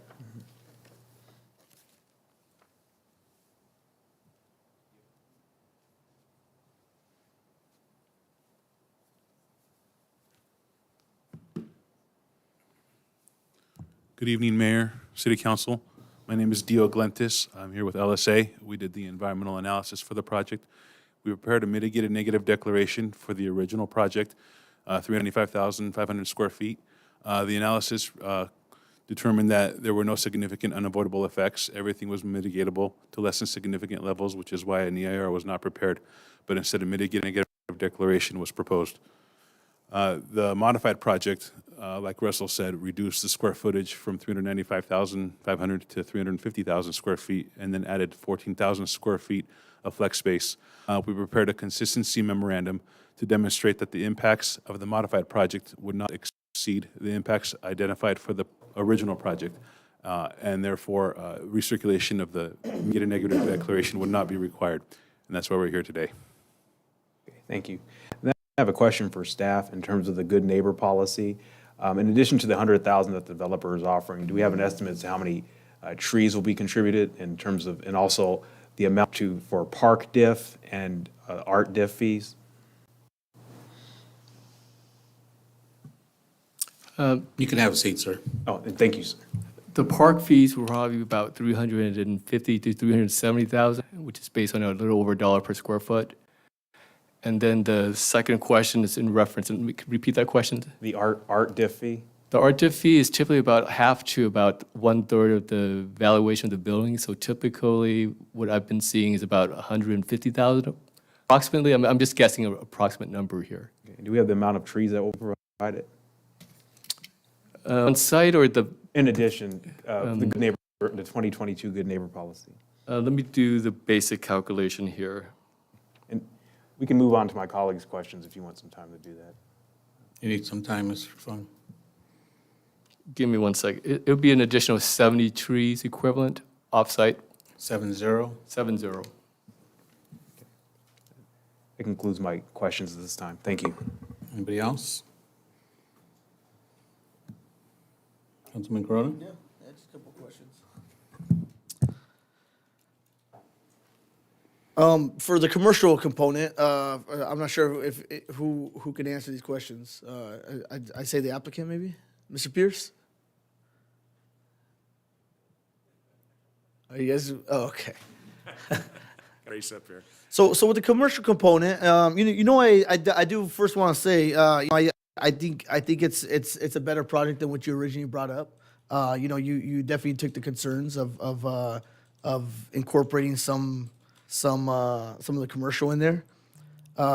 With the rendering looks better, you scaled it down, and the commercial's right up front. But with the increased landscaping, but I did have some concerns with the commercial. Do you already have letters of intent for who's going to be in there?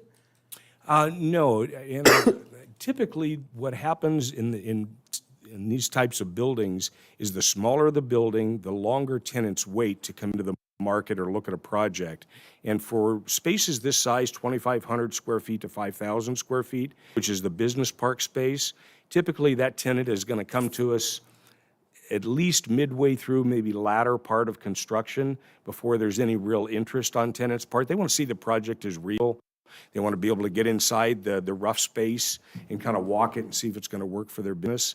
The larger warehouse distribution users, it's a big box. They're familiar looking at numbers. They're looking at plans. They're familiar with plans. And so they're usually going to pre-plan as much as 2 years out to be in the market looking for space. But for the smaller spaces, I would anticipate having, users later on. I did have a call today, however, from someone who wanted to use it as a deli, which was right up the alley of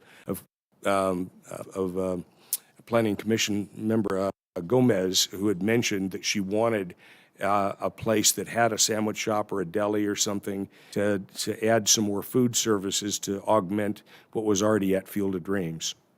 Okay. And I wanted to make one other comment, if I may, quickly, because I forgot earlier, but the increase in landscaping, if you look at that corner, the way it's designed now, and the way we've pulled that one business park building back a little bit, it's like a park at that corner. And we're going to have, picnic tables and that sort of thing, to where if someone did have a deli there, you could easily take your sandwich and go eat it outside on the corner, and have more of a park-like setting. And the main interference isn't there between the trucks and the Big League Field of Dreams being mostly on the weekends, and the truck traffic mostly during the week. So you're not going to have any truck traffic on the weekends? No, I'm not saying we wouldn't have any, but it's minimal. Lighter. Typically. Almost every warehouse distribution use is minimal on the weekends. Okay. Now the commercial component, is that going to be built at the same time as the industrial component, or is Yes, it sir. before? Okay. It would be built at the Okay. same time. Yes. But there's no condition that it needs to be occupied? Do we have any conditions on that, or? Sorry, can you repeat that question? Are there any conditions that the commercial component needs to be occupied before? We didn't include that because there was no rezone involved, typically we have that condition for that process, but we have a condition for the concurrent construction of the project. Okay. And then going back to community benefits, you know, for the $100,000 that did get scaled down. Was there any reason for that? Mainly because the cost of the project has skyrocketed for, excuse me, the loss of FAR, floor area ratio to site, has come down a net 30,000 square feet. And the cost to build these smaller buildings is much higher than it is because of the scale of the larger buildings. So, and the fact that it's taken, you know, probably an additional 18 months to 2 years as opposed to a typical approval process for a project. So the costs have just skyrocketed, and there's just no way we could build any more business park than this. Okay, thank you. I think that's all the questions I have for the applicant. I just have a question for the staff at this time. For you know, I think maybe Mr. Fung, you can answer this. Is there anything of that size in that area currently right now? No, not really, because this is on the east side of the freeway. Most of our industrial is on the west side of the 215 freeway. If I may add, to the south side of Ethonac, though, in the city of Menifee, there are... In Menifee. In But Menifee, not in Paris, Okay, correct. that's the question I had. Okay, and then Menifee currently right now, as I drive by, because I just took my boy to the Drop Zone Water Park, and they're building something at the corner right there. Do we know what that is? Is that an industrial component? Sorry, can you repeat the question? I'm just... The city of Menifee on the corner of Trumbull and Highway 74. That's a commercial shopping center that got approved. I believe they're building a fast food restaurant and a gas station. They have approval for a hotel, but there's no hotel operator lined up. We communicated with them, but that's not in the plans at this point. But But they plan on putting a hotel there. It's approved for a hotel. And currently the Drop Zone, the water park and the baseball field, those are in Paris. Correct. But Menifee's trying to drive those customers to their hotel. Correct. Essentially? Yes. Okay. And we could have put a hotel at this site? Would that be consistent of the? It could be, but we have to change the code to add the reference a hotel is allowed in the BP zone. Okay. There hasn't been a hotel project proposed in this site for probably the last 20 years. Right. Right, okay. Well, I don't know if the Big League Dreams has been there for 20 years, right? That's correct. Okay, all right. I think I'll just save my comments for later on. Thank you. Anybody else? Councilwoman Alva? Thank you, Mayor. First and foremost, I'd like to thank each and every single one of the residents who came out and spoke in opposition of this project. For the record, there wasn't a single resident here in the room who gave this project 100% their approval and their consent, right? So just want to make that very, very obvious, because I know we've had the same frustrated residents come out time and time before. And I just want you to know that on my end, your comments aren't falling on deaf ears. And so thank you for those who share their concerns, their testimonies. You're doing my work, which I typically tend to highlight the impacts of the industrial projects.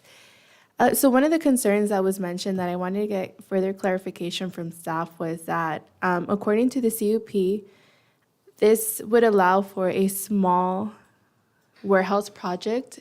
That's one of the concerns that was made. Could we get a defining term as to what is allowed with this CUP? So, good evening, Honorable Mayor, council members, city staff. For clarification, the zone allows for warehouses. It does not make a distinction between small or large. Warehouses are allowed with a conditional use permit. The conditional use permit is a mechanism to allow special uses to be considered through a public hearing process. Okay, thank you. According to the comments made here at the Planning Commission, there was a mention that a building had to be between 5,000 to 15,000 square feet. Is that resonate at all? Let me clarify that. So I received an email this morning with a question of what constitutes a small warehouse. And my response was there was no context of the question. Okay. So my response to the email from the resident was a small warehouse would constitute something between 5,000 to 10,000 square feet. Okay. But there was no other information provided to me at that time. Thank you so much. And then I also have a question towards the applicant. It was mentioned that there are currently no tenants for the industrial component. Is that correct? I'm sorry that there's currently no tenants for the business park? For the industrial? Oh, yeah, there's no tenants for any of it right now. Okay. And So, I just want to make a clarification about the warehouse Mhm. that's allowed in the business park, and this is right off the city's website unless it's Mhm. changed. Okay. Is, and I'll read it again, it says, "Business park, this zone is provided for uses generally served by arterial roadways and freeways. They include business, professional offices, storage, light manufacturing, warehouse distribution, wholesaling, large-scale warehouse, retail, auto, so on and so forth." Okay. So it does specifically state that that is an allowed CUP. okay, and conforming if use. that's on the warehouse, so we need to make sure that, Yeah, we don't yeah. want to confuse applicants like yourself or any future ones. so- Right, no, it specifically does state that large-scale warehouse is allowed. Okay, thank you, understood. And the reason why I'm asking is because I feel like there are several projects that come to council without a tenant, and that leaves us with a lot of open-ended questions, right? We don't know if they're willing to propose labor agreements. We don't know if they're willing to hire local. We don't know if they're willing to hire long-term versus short-term. We don't know, right? And so as somebody who is tasked of making decisions, I feel like there's a lot of unanswered questions on that end. So that's just something that I wanted to put on the radar. I can certainly address that. Okay, and then another question that might just be a yes or no answer. Is there any air conditioning in your proposed projects? First of all, let me address the question about labor and the projects being built. LIUNA, Labor's International Union of North America, who I believe has come out here in their orange vest many times to support projects, came out at both of the first two Planning Commission meetings and the first City Council meeting in strong support of our project. So yes, we are using labor unions for the building of our project. And our general contractor that's proposed is signatory to all those labor unions, both carpenters, laborers, and several others. I appreciate that. That is very important, but that's just one component. So once these industrial projects are built out, then I want to know what happens afterwards, right? I want to know for the remainder of, as long as this warehouse is standing, what would that look like for our residents? Are they able, like I mentioned, is it long-term work, short-term work? Is there any protections for them? Are they local, et cetera? The list goes on, right? Which, of course, you cannot answer tonight because you're not the tenant in place, and I'm sure you can't guarantee those things, correct? So, That's correct.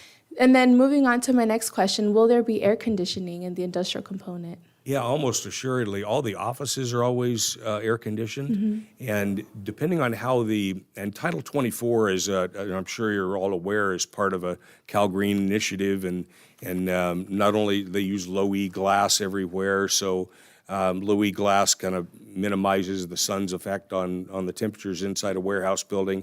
And these things are so tall that all of the heat generated goes up anyway, to where the ground floors of these buildings, and I walked through dozens of them with all the ground level doors locked up, and they are cool when it's 110 degrees out. So the warehouses themselves are actually very cool, but the offices most assuredly will be air conditioned. Okay. And there's also a certain number of solar panels on the roof as well, at a minimum, to meet Cal Green. But Okay. the answer is no to air conditioners in the warehouse. In the warehouse? The warehouses themselves are not air conditioned. They're just too That voluminous. was the Yeah. question. Yeah, they're very voluminous.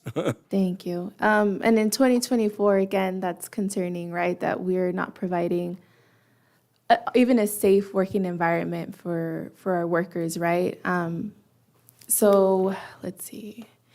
Another question I have, which is not geared to the applicant, thank you so much for answering so far, but as it stands, does our infrastructure uphold the needs for this industrial project?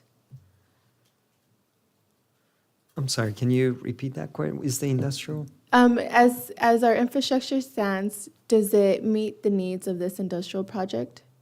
Or infrastructure, there are conditions to provide for infrastructure improvements along their frontage, correct? Okay, is that enough to cover all the needs in order to operate effectively, safely, et cetera? That is correct. We evaluated all the impacts and provided conditions for the mitigations. Okay, thank you. Those are all the comments and questions I have for now. Thank you. Anybody else?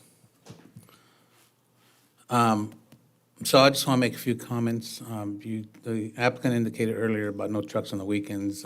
One of the things I mention a lot up here in the day is, especially when we're told that it's going to create, hundreds of jobs, 300, 400. We don't know that, and you don't know about the trucks on the weekends because we don't know who's going to be there in the warehouse. This is being built on spec.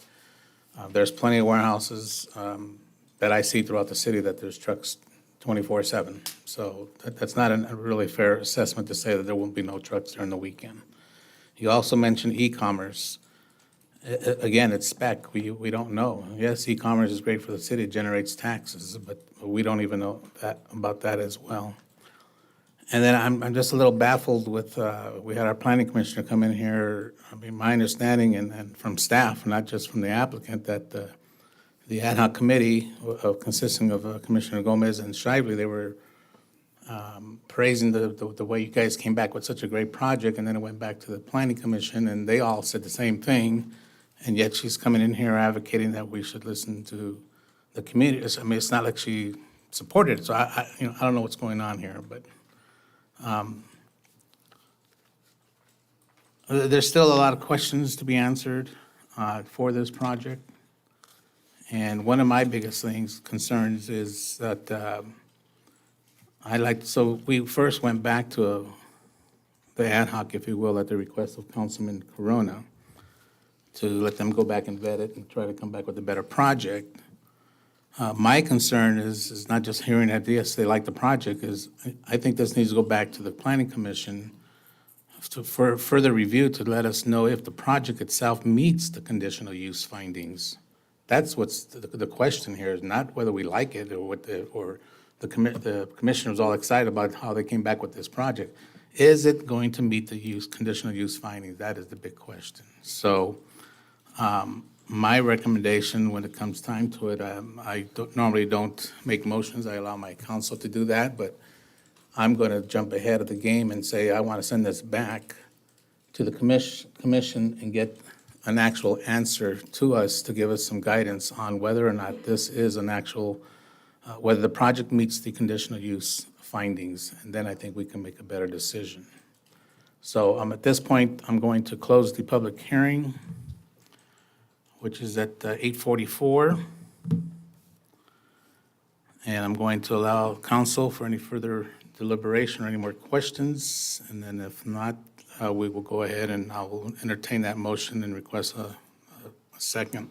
I would definitely second that. I had concerns earlier today and spoke to our city manager about it going back to the planning commission. Well, and the other thing too, I forgot to mention, because I didn't write that down, or if I did, I got notes scrambled all over the place. We have received letters from our community that we have to read through, also from the city of Menifee. I think, in fairness to everybody, we got to be able to have time to read all these letters and notes as well. So if the council does not have any more comments or questions for deliberation, then I would like to move forward with my motion, which is also second by Mayor Pro Tem. So for clarification, though, Sure. you want this to go to the planning commission, but from my understanding, they're not allowed to vote on that. They're not, it's not a vote. It just to clarify? I think we need to get clarification on whether or not this project meets the conditional use findings. Okay, and the planning commission is the one that decides that, or is that something? That's part of their recommendations when they originally were voting on this. I mean, this whole thing is based on a CUP. Right, I definitely agree. And it's gone to an ad hoc committee. They love the changes and all that. It went back to the rest of the commission. I didn't watch the meeting. Those meetings go a lot longer than ours. And my understanding, the feedback from staff was that it was unanimous that they all love the project. Well, it's great to love a project. As a council and a mayor, we need to know whether or not this project meets conditional use findings for the CUP, not I like the project. Right. Right. So that's. No, I do agree with that, but. I'm not suggesting we get a vote. I need staff to go back to the commission and and address that issue and hear what they say and come back and let us know. Okay, and they So it's probably not- need legal, I mean, it's kind of a legal thing, isn't it? It's not a vote. Right, but it's. Mr. Koo? Mr. Mayor, if I may, the council would essentially do what it did last time, would continue the item with direction to staff to take it to planning commission to get essentially more information as to whether or not this project would meet the findings for the conditional use permit. Yeah, but the question I have, and I totally agree with you, but I just want to make sure it goes to the right people or person. Who decides whether it does meet the conditional use permit? Well, traditionally, it would be the planning commission, but in this situation, the planning commission denied the CUP and it was appealed to the council. I think it would be obviously pleasure of the council to seek additional information, and one avenue to seek additional information would be going to the planning commission or staff for that matter. Okay, all right, thank you. Mr. Koo, just another question. Because the original denial, it came back before the Planning Commission. They liked the project, but they can't vote on it again unless the project is withdrawn and resubmitted. Is that correct? Correct. Procedurally, that's where we're at. And we don't want to take the applicant through all of that again, but we do need some clarification because we want to make sure, as the appeal source for the applicant, that we have all of the facts. Correct. And by going back another time, I think that will take care of that.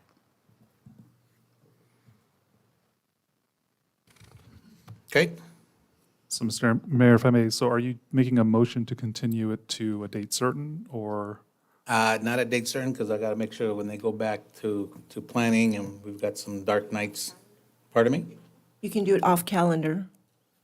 Right. Like. So continue off calendar with instruction to staff to take it to planning commission for further comment as you instructed. Right. On the conditional use findings. That's my motion. Are you seconding? I'm seconding. Okay. Yes. You're waiting for me to hit the button? I'm waiting for you to click. I don't normally do this. Okay, so we have a motion by the mayor and a second by Mayor Pro Tem. Please call the vote.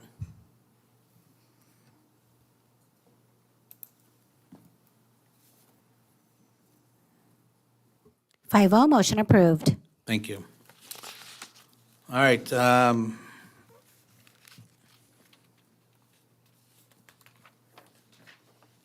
11A is consideration to approve an agreement for professional services with Kingdom Causes Incorporated, doing business as CityNet for homeless outreach services for fiscal year '25 and fiscal year '26, which is basically July 1, '24 through June 30th, 2026. This will be introduced by our Director of Economic Development and Housing, Ms. Michelle Ogawa. Good evening, Mayor and council members. We have Dr. Sarah Cortez de Pavon, our Principal Management Analyst, to present this item. Good evening, Honorable Mayor, members of the City Council, and city staff. The City of Paris contracted with CityNet in 2022 after a competitive RFP process for a 2-year contract that included fiscal year '23 and '24. That contract is set to expire next month on June 30th. We included information in the RFP that there would be an opportunity for renewal at the city's discretion based on city needs and CityNet's performance. Today's presentation is based on their proposal for a 2-year extension for fiscal year '25 and '26. As you can see, on the left-hand side is the current budget, and on the right-hand side is the proposal for the next 2 years. There is a $76,325 with 68-cent difference, representing a 6.5 increase in the total contract amount. Martin Joseph, Program Manager 2 from CityNet, is here to give their annual report, along with Brad Fieldhouse, CEO, and Rosie Chio, Deputy Chief Program Officer, are also present to address any questions the council may have regarding their proposal. I will now hand it over to Mr. Joseph. Good evening, Mayor and council members. Again, my name is Martin Joseph. I'm the Riverside County Program Manager. And I just want to start out by saying how grateful we are to have been able to do some really good work in the city of Paris. For those of you that are not familiar, CityNet, we are a 501c3 nonprofit. We're established in 2003 in Long Beach, California, by Mr. Brad Fieldhouse over here. The agency has grown to over 240 employees, and we currently provide services in 6 counties in California. CityNet's mission statement is that we are committed to breaking the cycle of homelessness in the communities we serve by connecting neighbors experiencing homelessness to transformative care and innovative solutions that lead to housing. Now, transformative care and innovative solutions are definitely 2 bullet points I want you to think about with these next slides. In Riverside County, we have been an active continuum of care participant since October of 2018. We currently also serve Districts 2, 3, 4, and 5 in the Union Pacific Railroad, and we have 34 client-facing staff in Riverside County as of today. So when we started in the city of Paris in July of 2022, the staffing was 4 outreach and engagement case managers, 1 program supervisor, and the scope of services that we support individuals with is street outreach, case management, housing navigation, transportation, crisis response, and countywide collaboration. So this is our CityNet Impact Report, which shows all the excellent work that has been done in the city of Paris from the contract start date of July 1st, 2022, all the way until April 30th of 2024. I want to address kind of the upside down L that you see in the presentation. The 887 client interactions are every time that individuals have been connected with from a CityNet representative. Now, at times those are duplicates because we see individuals, multiple times throughout the course of a day or week, whatever it may be. But those are 887 client interactions by your Paris CityNet team. 550 of those clients were enrolled into the Coordinated Entry System, HMIS, which is a Riverside County kind of hub for all the displaced members of the community to kind of track progress and record the types of services that we are supporting individuals with. Beautiful number of 256 positive exits, which are broken down on the left-hand side. 44 exits to shelter, 136 exits to temporary housing, and 76 exits to permanent housing. So the Paris CityNet team has made just done such well in this city. And again, we are very grateful to be able to support members of the Paris community. So within 2024 and going forward into 2025, we wanted to bring up some of the financial grants and resources that we've been able to acquire. So in 2023 and 2024, Paris received $12,500 in utilized funds for bridge housing. So temporarily, we had a motel program which we saw great success with. The second bullet point is kind of, we'll have more information about this going forward. It's to be determined. So that's the ESG HAP 3 Rapid Rehousing Fund award that we were given for a total of $537,000. The third bullet point is going to be huge. It's the encampment resolution funding. CityNet was awarded $5.1 million, again, for a big project going forward. We're trying to reimagine the way that shelters are run and operated and really look, right? In my mind, this $5.1 million is going to be for a transformation center. It's going to be a place where transformation happens. That's why I was saying to kind of remember that terminology, because we're transformation makers at CityNet. We're trying to reimagine the shelter process, and you can see that our goal is to have 30 units of bridge housing for District 5, and that'll bring forth an opportunity for Paris to purchase shelter beds in that, in correlation with that encampment resolution funding that we're receiving. To advocacy, as they sought additional housing authority funds to secure the client's spot. Despite this setback, the client explored other options and found a unit in Hemet. By the end of the month, the client had moved into the second unit they located, and they thanked CityNet for providing support through the process. This was a perfect example of giving back the client's power. You know, that specific client did not stop when the first challenge arose with the no to the unit. The client advocated for themselves and found that extra unit, or that separate unit. Very, very proud of the team for advocating and supporting that individual through that process. A family had been living out of their car for several months after becoming unhoused when they reached out to CityNet for housing assistance. The case managers learned that the family had received some help from the client's parents, but they were struggling on their own without that support. The case managers worked to link the family to housing resources and completed assessments showing the family's vulnerability and need for stable housing. By the end of April, the family began actively submitting documentation and referrals for potential housing placements. Their case managers expressed confidence that with all the work they have done since enrolling with CityNet, the family should obtain permanent housing in the coming month. Again, another challenging situation that the CityNet team is definitely going to have a success story about within the next coming months. The last success story I'll share is a CityNet case manager helped a client fill out essential documentations that would allow them to receive compensation through the California Victim Compensation Program. However, since the client has been experiencing street-level homelessness, their health has waned, and it became hard for them to focus on filling out the paperwork alone. The case manager took the time to explain every section of the document packet and helped the client complete the paperwork by using complex phrasing. With the support and patience of her case manager, the client turned her documents in before the end of the month and is now awaiting the next steps in securing her income. And again, these are just a few of the success stories that have come from the Paris team. Mayor, I'm sure you remember a few months ago when an individual was blessed with a key to the city here. So again, we just thank you very much for being able to do really good work in the city of Paris. Thank you very much. CityNet's proposal was presented to the Homelessness Task Force Committee on April 23rd of 2024.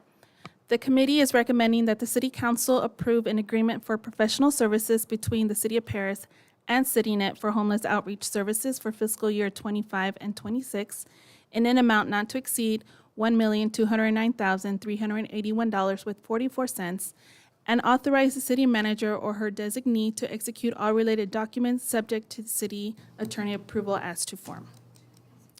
This concludes our presentation. Be happy to answer any questions. Thank you, Doctor. Councilman, do you have any quick questions before I call for public comment? Madam Clerk, do you have any requests to speak? No, sir. Okay, anybody wish to speak at this time? Come on up, sir.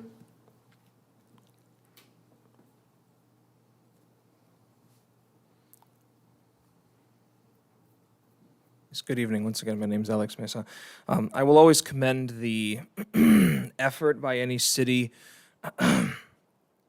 or other government entity to try and bridge existing gaps that are needed in order to give people more upwards, mobility, socially, economic, and otherwise. And so I understand the need for making these kinds of agreements.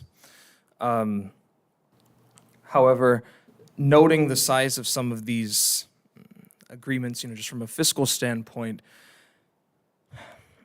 I understand that some of what I had to say earlier might come as a shock again because of the seemingly major misconnect. It seems that those who would and should be the responsible party, I'm talking about specifically with regards to keeping track of how things really are at the archive. I mean, unfortunately, it has been allowed to get to a certain point where the summer is here. As soon as we get a good day that's several degrees over 100, the building will heat up. When I said present and past council members and mayors have their photos and documents of, friends, colleagues, loved ones in there that were donated and that are being entrusted in that archive, I mean that they are all in severe and imminent danger of destruction, ruination. The same is true for a wealth of materials, which I can see a timeline in which, even just a small fraction of some of the collections in there can be used not just to stir up interest in the community, to be the basis of entire events or exhibitions, but also grants can be written. The city can have an influx of county, state, and federal dollars while also honoring its heritage and honoring the promise that was made to the people who donated all of these materials. I know that the structural issues with the building cannot be fixed so easily, even things like HVAC, there's a lot of red tape to deal with. But when I say that really for, a cost of maybe $1,000, I don't really think much more than that. I mean, it's a matter of getting certain things in there, mostly just portable appliances, having an immediate game plan to go in there and save all of these things. I hope that somebody will come back to me with some kind of interest in working on this rather than necessarily shoving it off, because it reflects really horribly on the character of a city and on the character of its leadership to be told, hey, I've seen this with my own two eyes, everything's going to rot, and then to actually not do anything about that. It's unfathomable to me. I mean, God help us all. Thank you. Thank you. Anybody else? All right, Council, anybody else have any questions or comments? Councilman Corona? Maybe a quick question, Mr. Joseph. I know we did our point in time count for the residents that might maybe not know, but I know that our city of Paris, we usually go through the county, but this year the county wasn't doing it, so we decided to do our own. What was the current number that we got last time?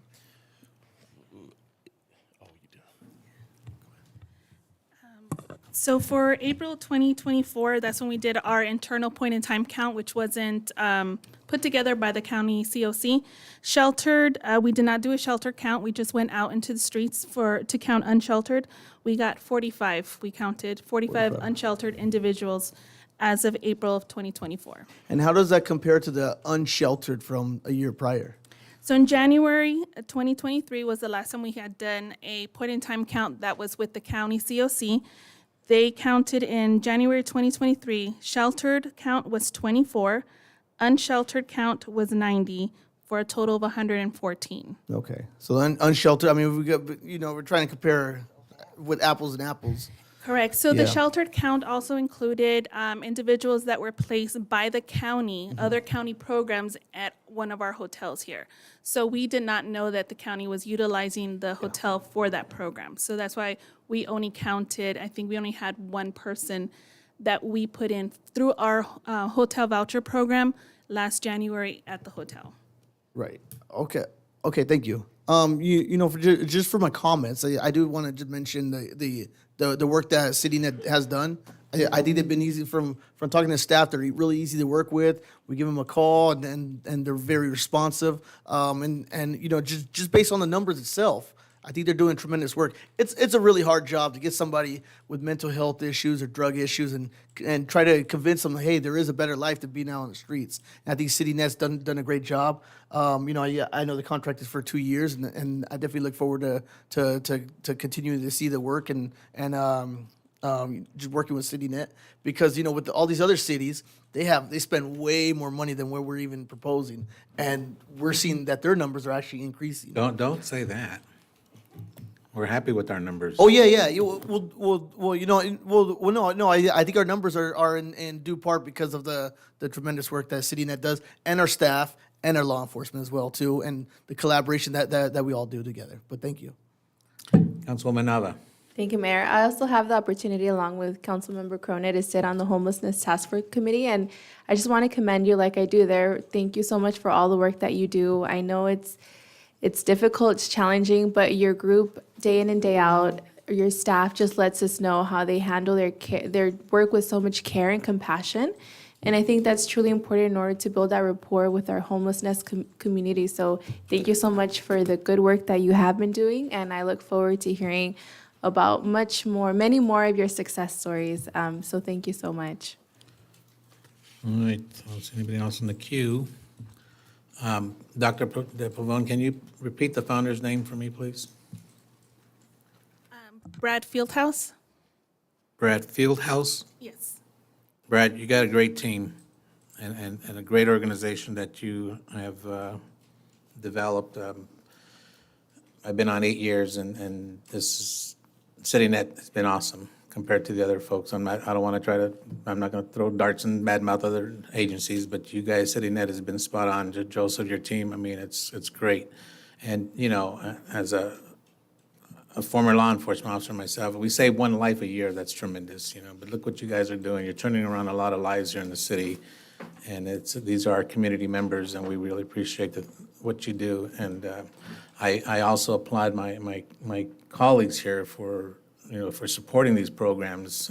We do a lot for our community, and we do a lot for our homeless community as well. Not just with City Net, with our hot team and our officers back there now who's on that team, and hot team and pop team, and I mean, code enforcement. You know, we put a lot of money into our resources for our community. So thank you guys, and thank everybody else.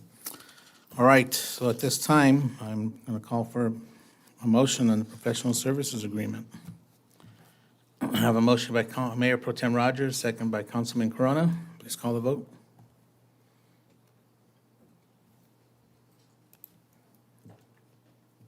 Five oh, motion approved. Thank you. 12B is our business items continue. 12B is consideration to introduce the first reading of proposed ordinance number next in order by title only with further reading waived, increasing the city manager's purchasing authority for general purchases of goods and services, professional services, and public projects by amending Chapter 3.32 of the Paris Municipal Code. This will be introduced by our Deputy City Manager, Mr. Ernie Reyna. Good evening, Mr. Mayor and members of the City Council. I do have before you today an item that was at the request of the City Council at April 9th, 2024 City Council meeting. And this item is to go out and observe what the purchasing authority limits are for surrounding jurisdictions, take a look at the consumer price index and see where we stand. So I'm going to go through some of that information today and let you see where we're currently at and where we're proposing to going with that. And so I can't get this to go. There we go. All right. So as it stands now, the current purchasing authority for a city manager, there's two sides of this. So we have goods and services and professional services. City manager has a purchasing limit of $30,000. On the public project side, use a lot for public works, community services, that limit is $60,000. These limits were set back in 2016 by City Council, and they should be reviewed every couple of years to ensure that they're within standards and to ensure that projects aren't being withheld at the staff level so they can be pushed forward. And that's what we're doing today is take a look at these projects and see where we're at.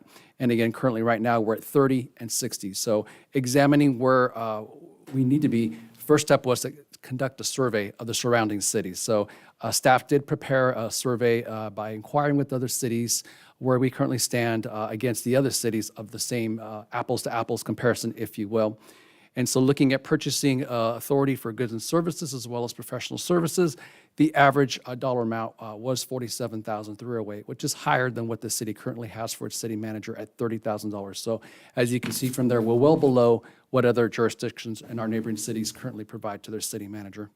When we look at the purchasing authority for public projects, the bigger ticket items, we're in line with that amount, so we're just slightly below it. The average was $61,000, basically $62,000. We're at $60,000. But the other side we do want to look at is the consumer price index to see exactly where we're at. And again, as I mentioned before, the last time this has been examined was back in 2016. So staff went back, looked at the consumer price index to see what that would look like. And over the course of those 7 or 8 years, that CPI, the average rate of inflation, has increased by 31%. So if we were to apply that same 31% to our current benchmarks of 30,000 and 60,000, that would put us in line with neighboring cities, especially on the goods and services, professional services sides of 40,000, and then increasing the public projects up to 80,000 using the CPI index. And so what the recommendation is for staff of City Council, they ask, is that it's recommended the City Council introduce the first reading of ordinance number next in order and waive further readings and increase the purchasing limits on the city manager from 30,000 to 40,000 for goods and services, as well as professional services, and from 60,000 to 80,000 for public projects. I'm here for any questions you may have, and I'll be happy to answer those. Thank you. Thank you, Mr. Reyna. Yep. Councilman, do you have any comments or questions?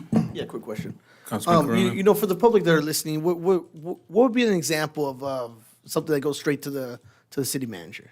So basically, if we're looking at any kind of purchases, so I'll use something as an example. We're going to buy anything that's under 30,000. So what happens is that it's generated by this at the staff level. So staff would initiate a purchase order. And that purchase order goes to the various ranks of department director, then depending on who the next authority level might be, could be assistant city manager, and then finally up to city manager. So they would be different levels of approval depending on threshold.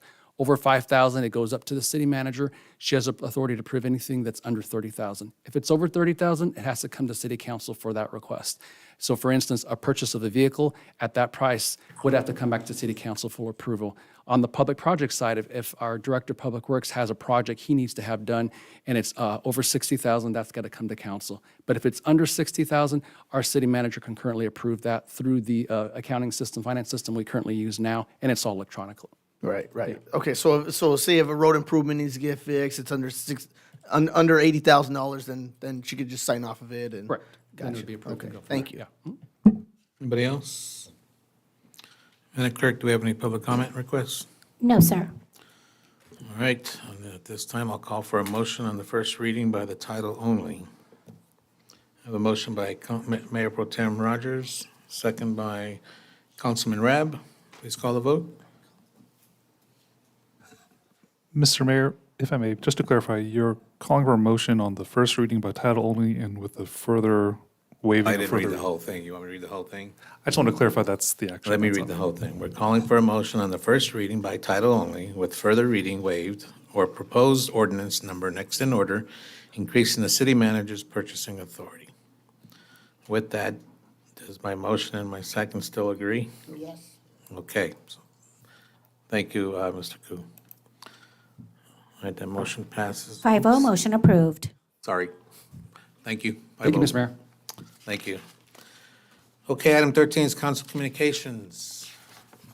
Councilman Corona? Thank you, Mayor. Just want to start out by thanking all the speakers. I know we had several speakers on different topics. It's always important to hear your voices, but thank you. State of the City, I want to bring that up. I thought it was a great turnout, fantastic turnout. Just good to see all the progress that we're making throughout the year with respect to parks and just all the improvements and all the economic activity that's going on. I do want to give a special recognition. This is some person that we literally see behind the cameras. That with the videos that were up there, he did a tremendous job. And currently I think he's in the back room, kind of just making sure that this meeting's being ran effectively for our residents. So I just want to give a special thank you to Everett Hamley. I know you're in the back room over there. Just a fantastic job on the video work, on the editing, which is fantastic. So great job on that, Everett. And to all those that participated as well too. Memorial Day event, we went there yesterday morning, and it was just a great, just very important and a great event that they put up through the VFW and the Legion, and Tim Moore did a fantastic job of just kind of bringing different people from all walks of life and just honoring those Americans that gave the ultimate sacrifice. Lastly, I do sit on the RTA. I'm on the RTA director with I represent the city of Paris with the RTA with the buses, right? And so they do have some promotions coming up soon, and I think they're just fantastic. So I'm just going to tell you what they are. All summer long, from June 1st to August 31st, 25-cent bus rides. So you can theoretically go all the way to Disneyland for 25 cents. I got something better though. Starting July 1st of this year to June of 2025, all youth get to ride on the bus for free. Yeah. So please take advantage of that. So I did send it out to our PIO, and he's gonna let the residents know through social media. But I thought it was just fantastic, and it's to promote with the bus riding. I'm gonna one day convince my mom to take the bus sometime. We'll see. Thank you. Councilwoman Nava? No comments for tonight, thank you. Councilman Rab? Yes, I too had the opportunity to attend the Veterans Memorial Day commemoration at the Paris Valley Cemetery, along with Mayor Vargas and Councilman Corona. Once again, a well-put-on event. As I was, after the conclusion of the ceremony, I went to the rear of the cemetery to visit my parents' grave, and I realized if we could work with the cemetery along with Public Works. I know we have a set of trees, maybe putting trees down Mildred and ensuring that the bushes, so there's like a brick wall, it ends about halfway there, and then they put a chain link fence up, and they've started growing some kind of oleander or something, and it goes to about North Ramona Drive, and after that, the newer part of the cemetery, the graves from like 2015 on out, it's very bare bones, so you basically, if you live on Ramona or F, you basically look over into the cemetery. I think if we could maybe get some work with the cemetery, I know they're run by the County of Riverside, to maybe continue that foliage down Mildred. Also maybe put some trees down Mildred so that people walking up and down Mildred, coming from the high school, coming up and down, have a shaded pathway. On that note as well, Paris Boulevard from Nuevo right over to the bridge, and I know we're doing the mid-block crossing near the high school. If we could work with the high school and in the common areas to start looking at the possibility of planting trees up and down that area. I know the cemetery has the palm trees. Temple Baptist kind of has like a rock formation. Maybe we can work with them putting some trees up. My ultimate goal is to have a shaded pathway. So you leave City Hall, or you're coming from the high school, you're coming up to the library. You have shade coming up and down Paris Boulevard to facilitate walking and encourage people to walk. Also had the opportunity to attend senior prom with Mayor Vargas. It was a great event. We had probably, 100 seniors, 100 and little more than that. well over 100 seniors, and everybody enjoyed themselves. Had different types of music, ranging from every type of music from the 50s on to today. And once again, thank community services staff for putting on such a great event. Also like to thank Public Works for facilitating the mulch giveaway along with the tree giveaway. The mulch giveaway was here at Fossfield Park. I too participated as a resident, got here at 8 o'clock. It was really well-ran event. Saw the community members, they came, and the separate packaging was very well thought out, because I've come to previous ones where we had to get out there and scoop it into our own bags. Kind of takes a long time. It's kind of physical demanding, but thanks Public Works for getting that together.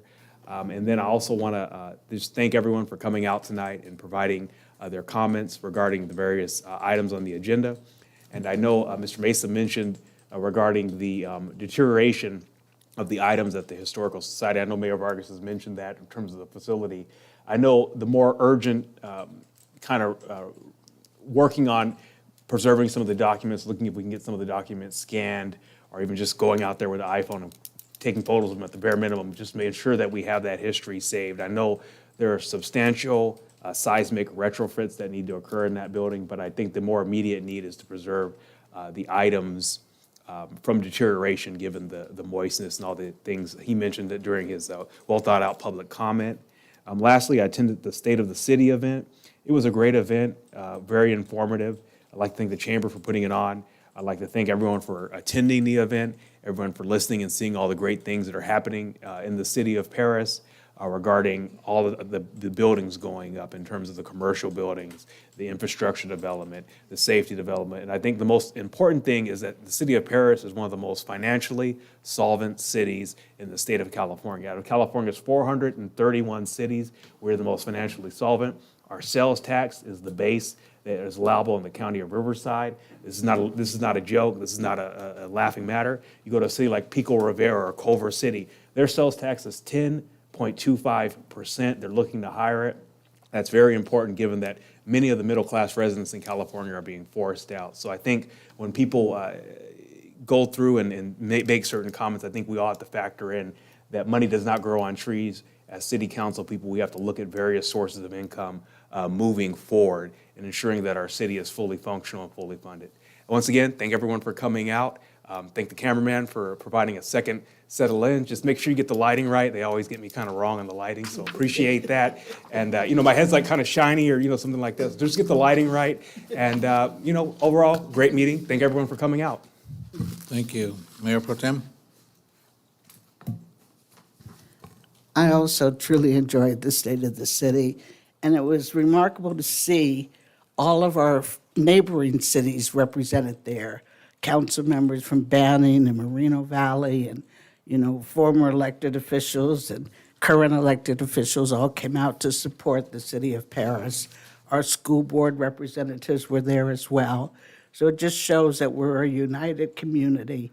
And when you're united with your school board and your regional friends and the different cities, it makes a better crowd for an event like our State of the City. So everyone wants to see what Paris is doing because they all want to follow us because we're the leaders in the region. And I also agree, whatever we can do to preserve those archives of our former council members and the history of the city of Paris, we need to take that step to make sure that that history is preserved and those records and pictures of our former colleagues are preserved. Thank you. Thank you. So on that note, I'll start on the Bank of Paris, as I had explained to all of you. I've been working with staff, city manager, and the folks from the Paris Valley Historical Committee and the archives folks. And the repairs that the gentleman was requesting is on the CIP list for this summer. Hopefully this summer. I don't want to specify a certain date, but it's on the CIP list. Public Works is working on that project. They identified all the problems that need to be repaired, and it's being addressed. So that's the key thing. Empowering Your Mind Conference, I went to that. I think Councilman Corona, you stopped by too? Yeah, but a great event. Every year it's getting bigger and bigger, so this is all good in time in lieu with Mental Awareness Month. So I always give kudos to the girls from Love for Life. They're the ones that initiated that with us, and the city has taken that project on and continues to host that workshop. I attended Lake Paris High School pinning ceremony. They already talked about the senior prom. Love for Life had their second annual awards night. ICSC conference, this is where the council and staff, we go to the conference to negotiate and try to bring businesses to our community, retails and what have you. Myself, Councilman Corona, and Rab were there. We had some good contacts. We listened to our communities. We talked to those people who the community wants us to bring in. Of course, we cannot divulge information because it's still premature, and we don't want to make promises and get hopes up, but we do listen to the community, what they want to see in the city, and just please understand, it's not up to us, it's up to the retailer if they want to come into our city. So we go there with our materials to boast our city and get them to want to come in to do business in our city. And as we grow with more rooftops, it's helping us attract more companies. So very successful conference, and we do a follow-up in September in San Diego as well. Skyview Elementary had a remarkable end-of-year mariachi performance, 80-member mariachi group. I think Councilman Corona's son is in there, and his brother, who's a councilman, or not a councilman, but a school board member for Paris Elementary, his son was in there. But it was that was amazing, 80 kids performing at one time. So kudos to Paris Elementary School District for what they're doing, in particular with Skyview Elementary. As far as the State of the Address, I just want to thank the Chamber of Commerce for their participation and taking the lead on that, and our staff members, Michelle Ogawa and her team, who helped out as well. I managed to get by Paris Valley Auto Center this past weekend. They had their Raminator event. That's where the Raminator bounces up and tears out a bunch of cars. Very well attended. It was fun for the community. They had a lot of events and games and what have you for the kids. A lot of raffles and food, so it was just a really good overall event. We had our Commander Moore talk about the Memorial Day. That was a very good, it's always good to attend that one. And I sit on Metrolink, and starting in August, you're going to get a $15 summer pass to ride the train. So I will be, yeah, and then even on the weekend, well, I had a whole blurb here, but there's a lot, there's a whole lot. So I'll give you just one little blurb here. The $15 summer day pass is available weekdays through Friday, August 30th, with the exception of Thursday, July 4th, when Metrolink will also have $10 holiday pass will be available. Metrolink will continue to offer the $10 weekend day pass on Saturdays and Sundays throughout the summer. So it's a lot of details in here, and I will pass this on to, I have already, and this will be posted tomorrow on our social media so that our residents will have this for Metrolink as well as RTA. And I think that is it. Next item is our comments from our city manager. Thank you, Mayor. I'd like to announce that the Mercado Park and Enchanted Hills Park splash pads are open. They opened over the weekend, and they will be available throughout the summer, daily from 10 a.m. to 7 p.m. That concludes my report. Thank you. Awesome. All right, thank you, everybody, for coming tonight. Thank you for all our speakers who came tonight. Item 15 is our adjournment. We are adjourned at 9:26 p.m.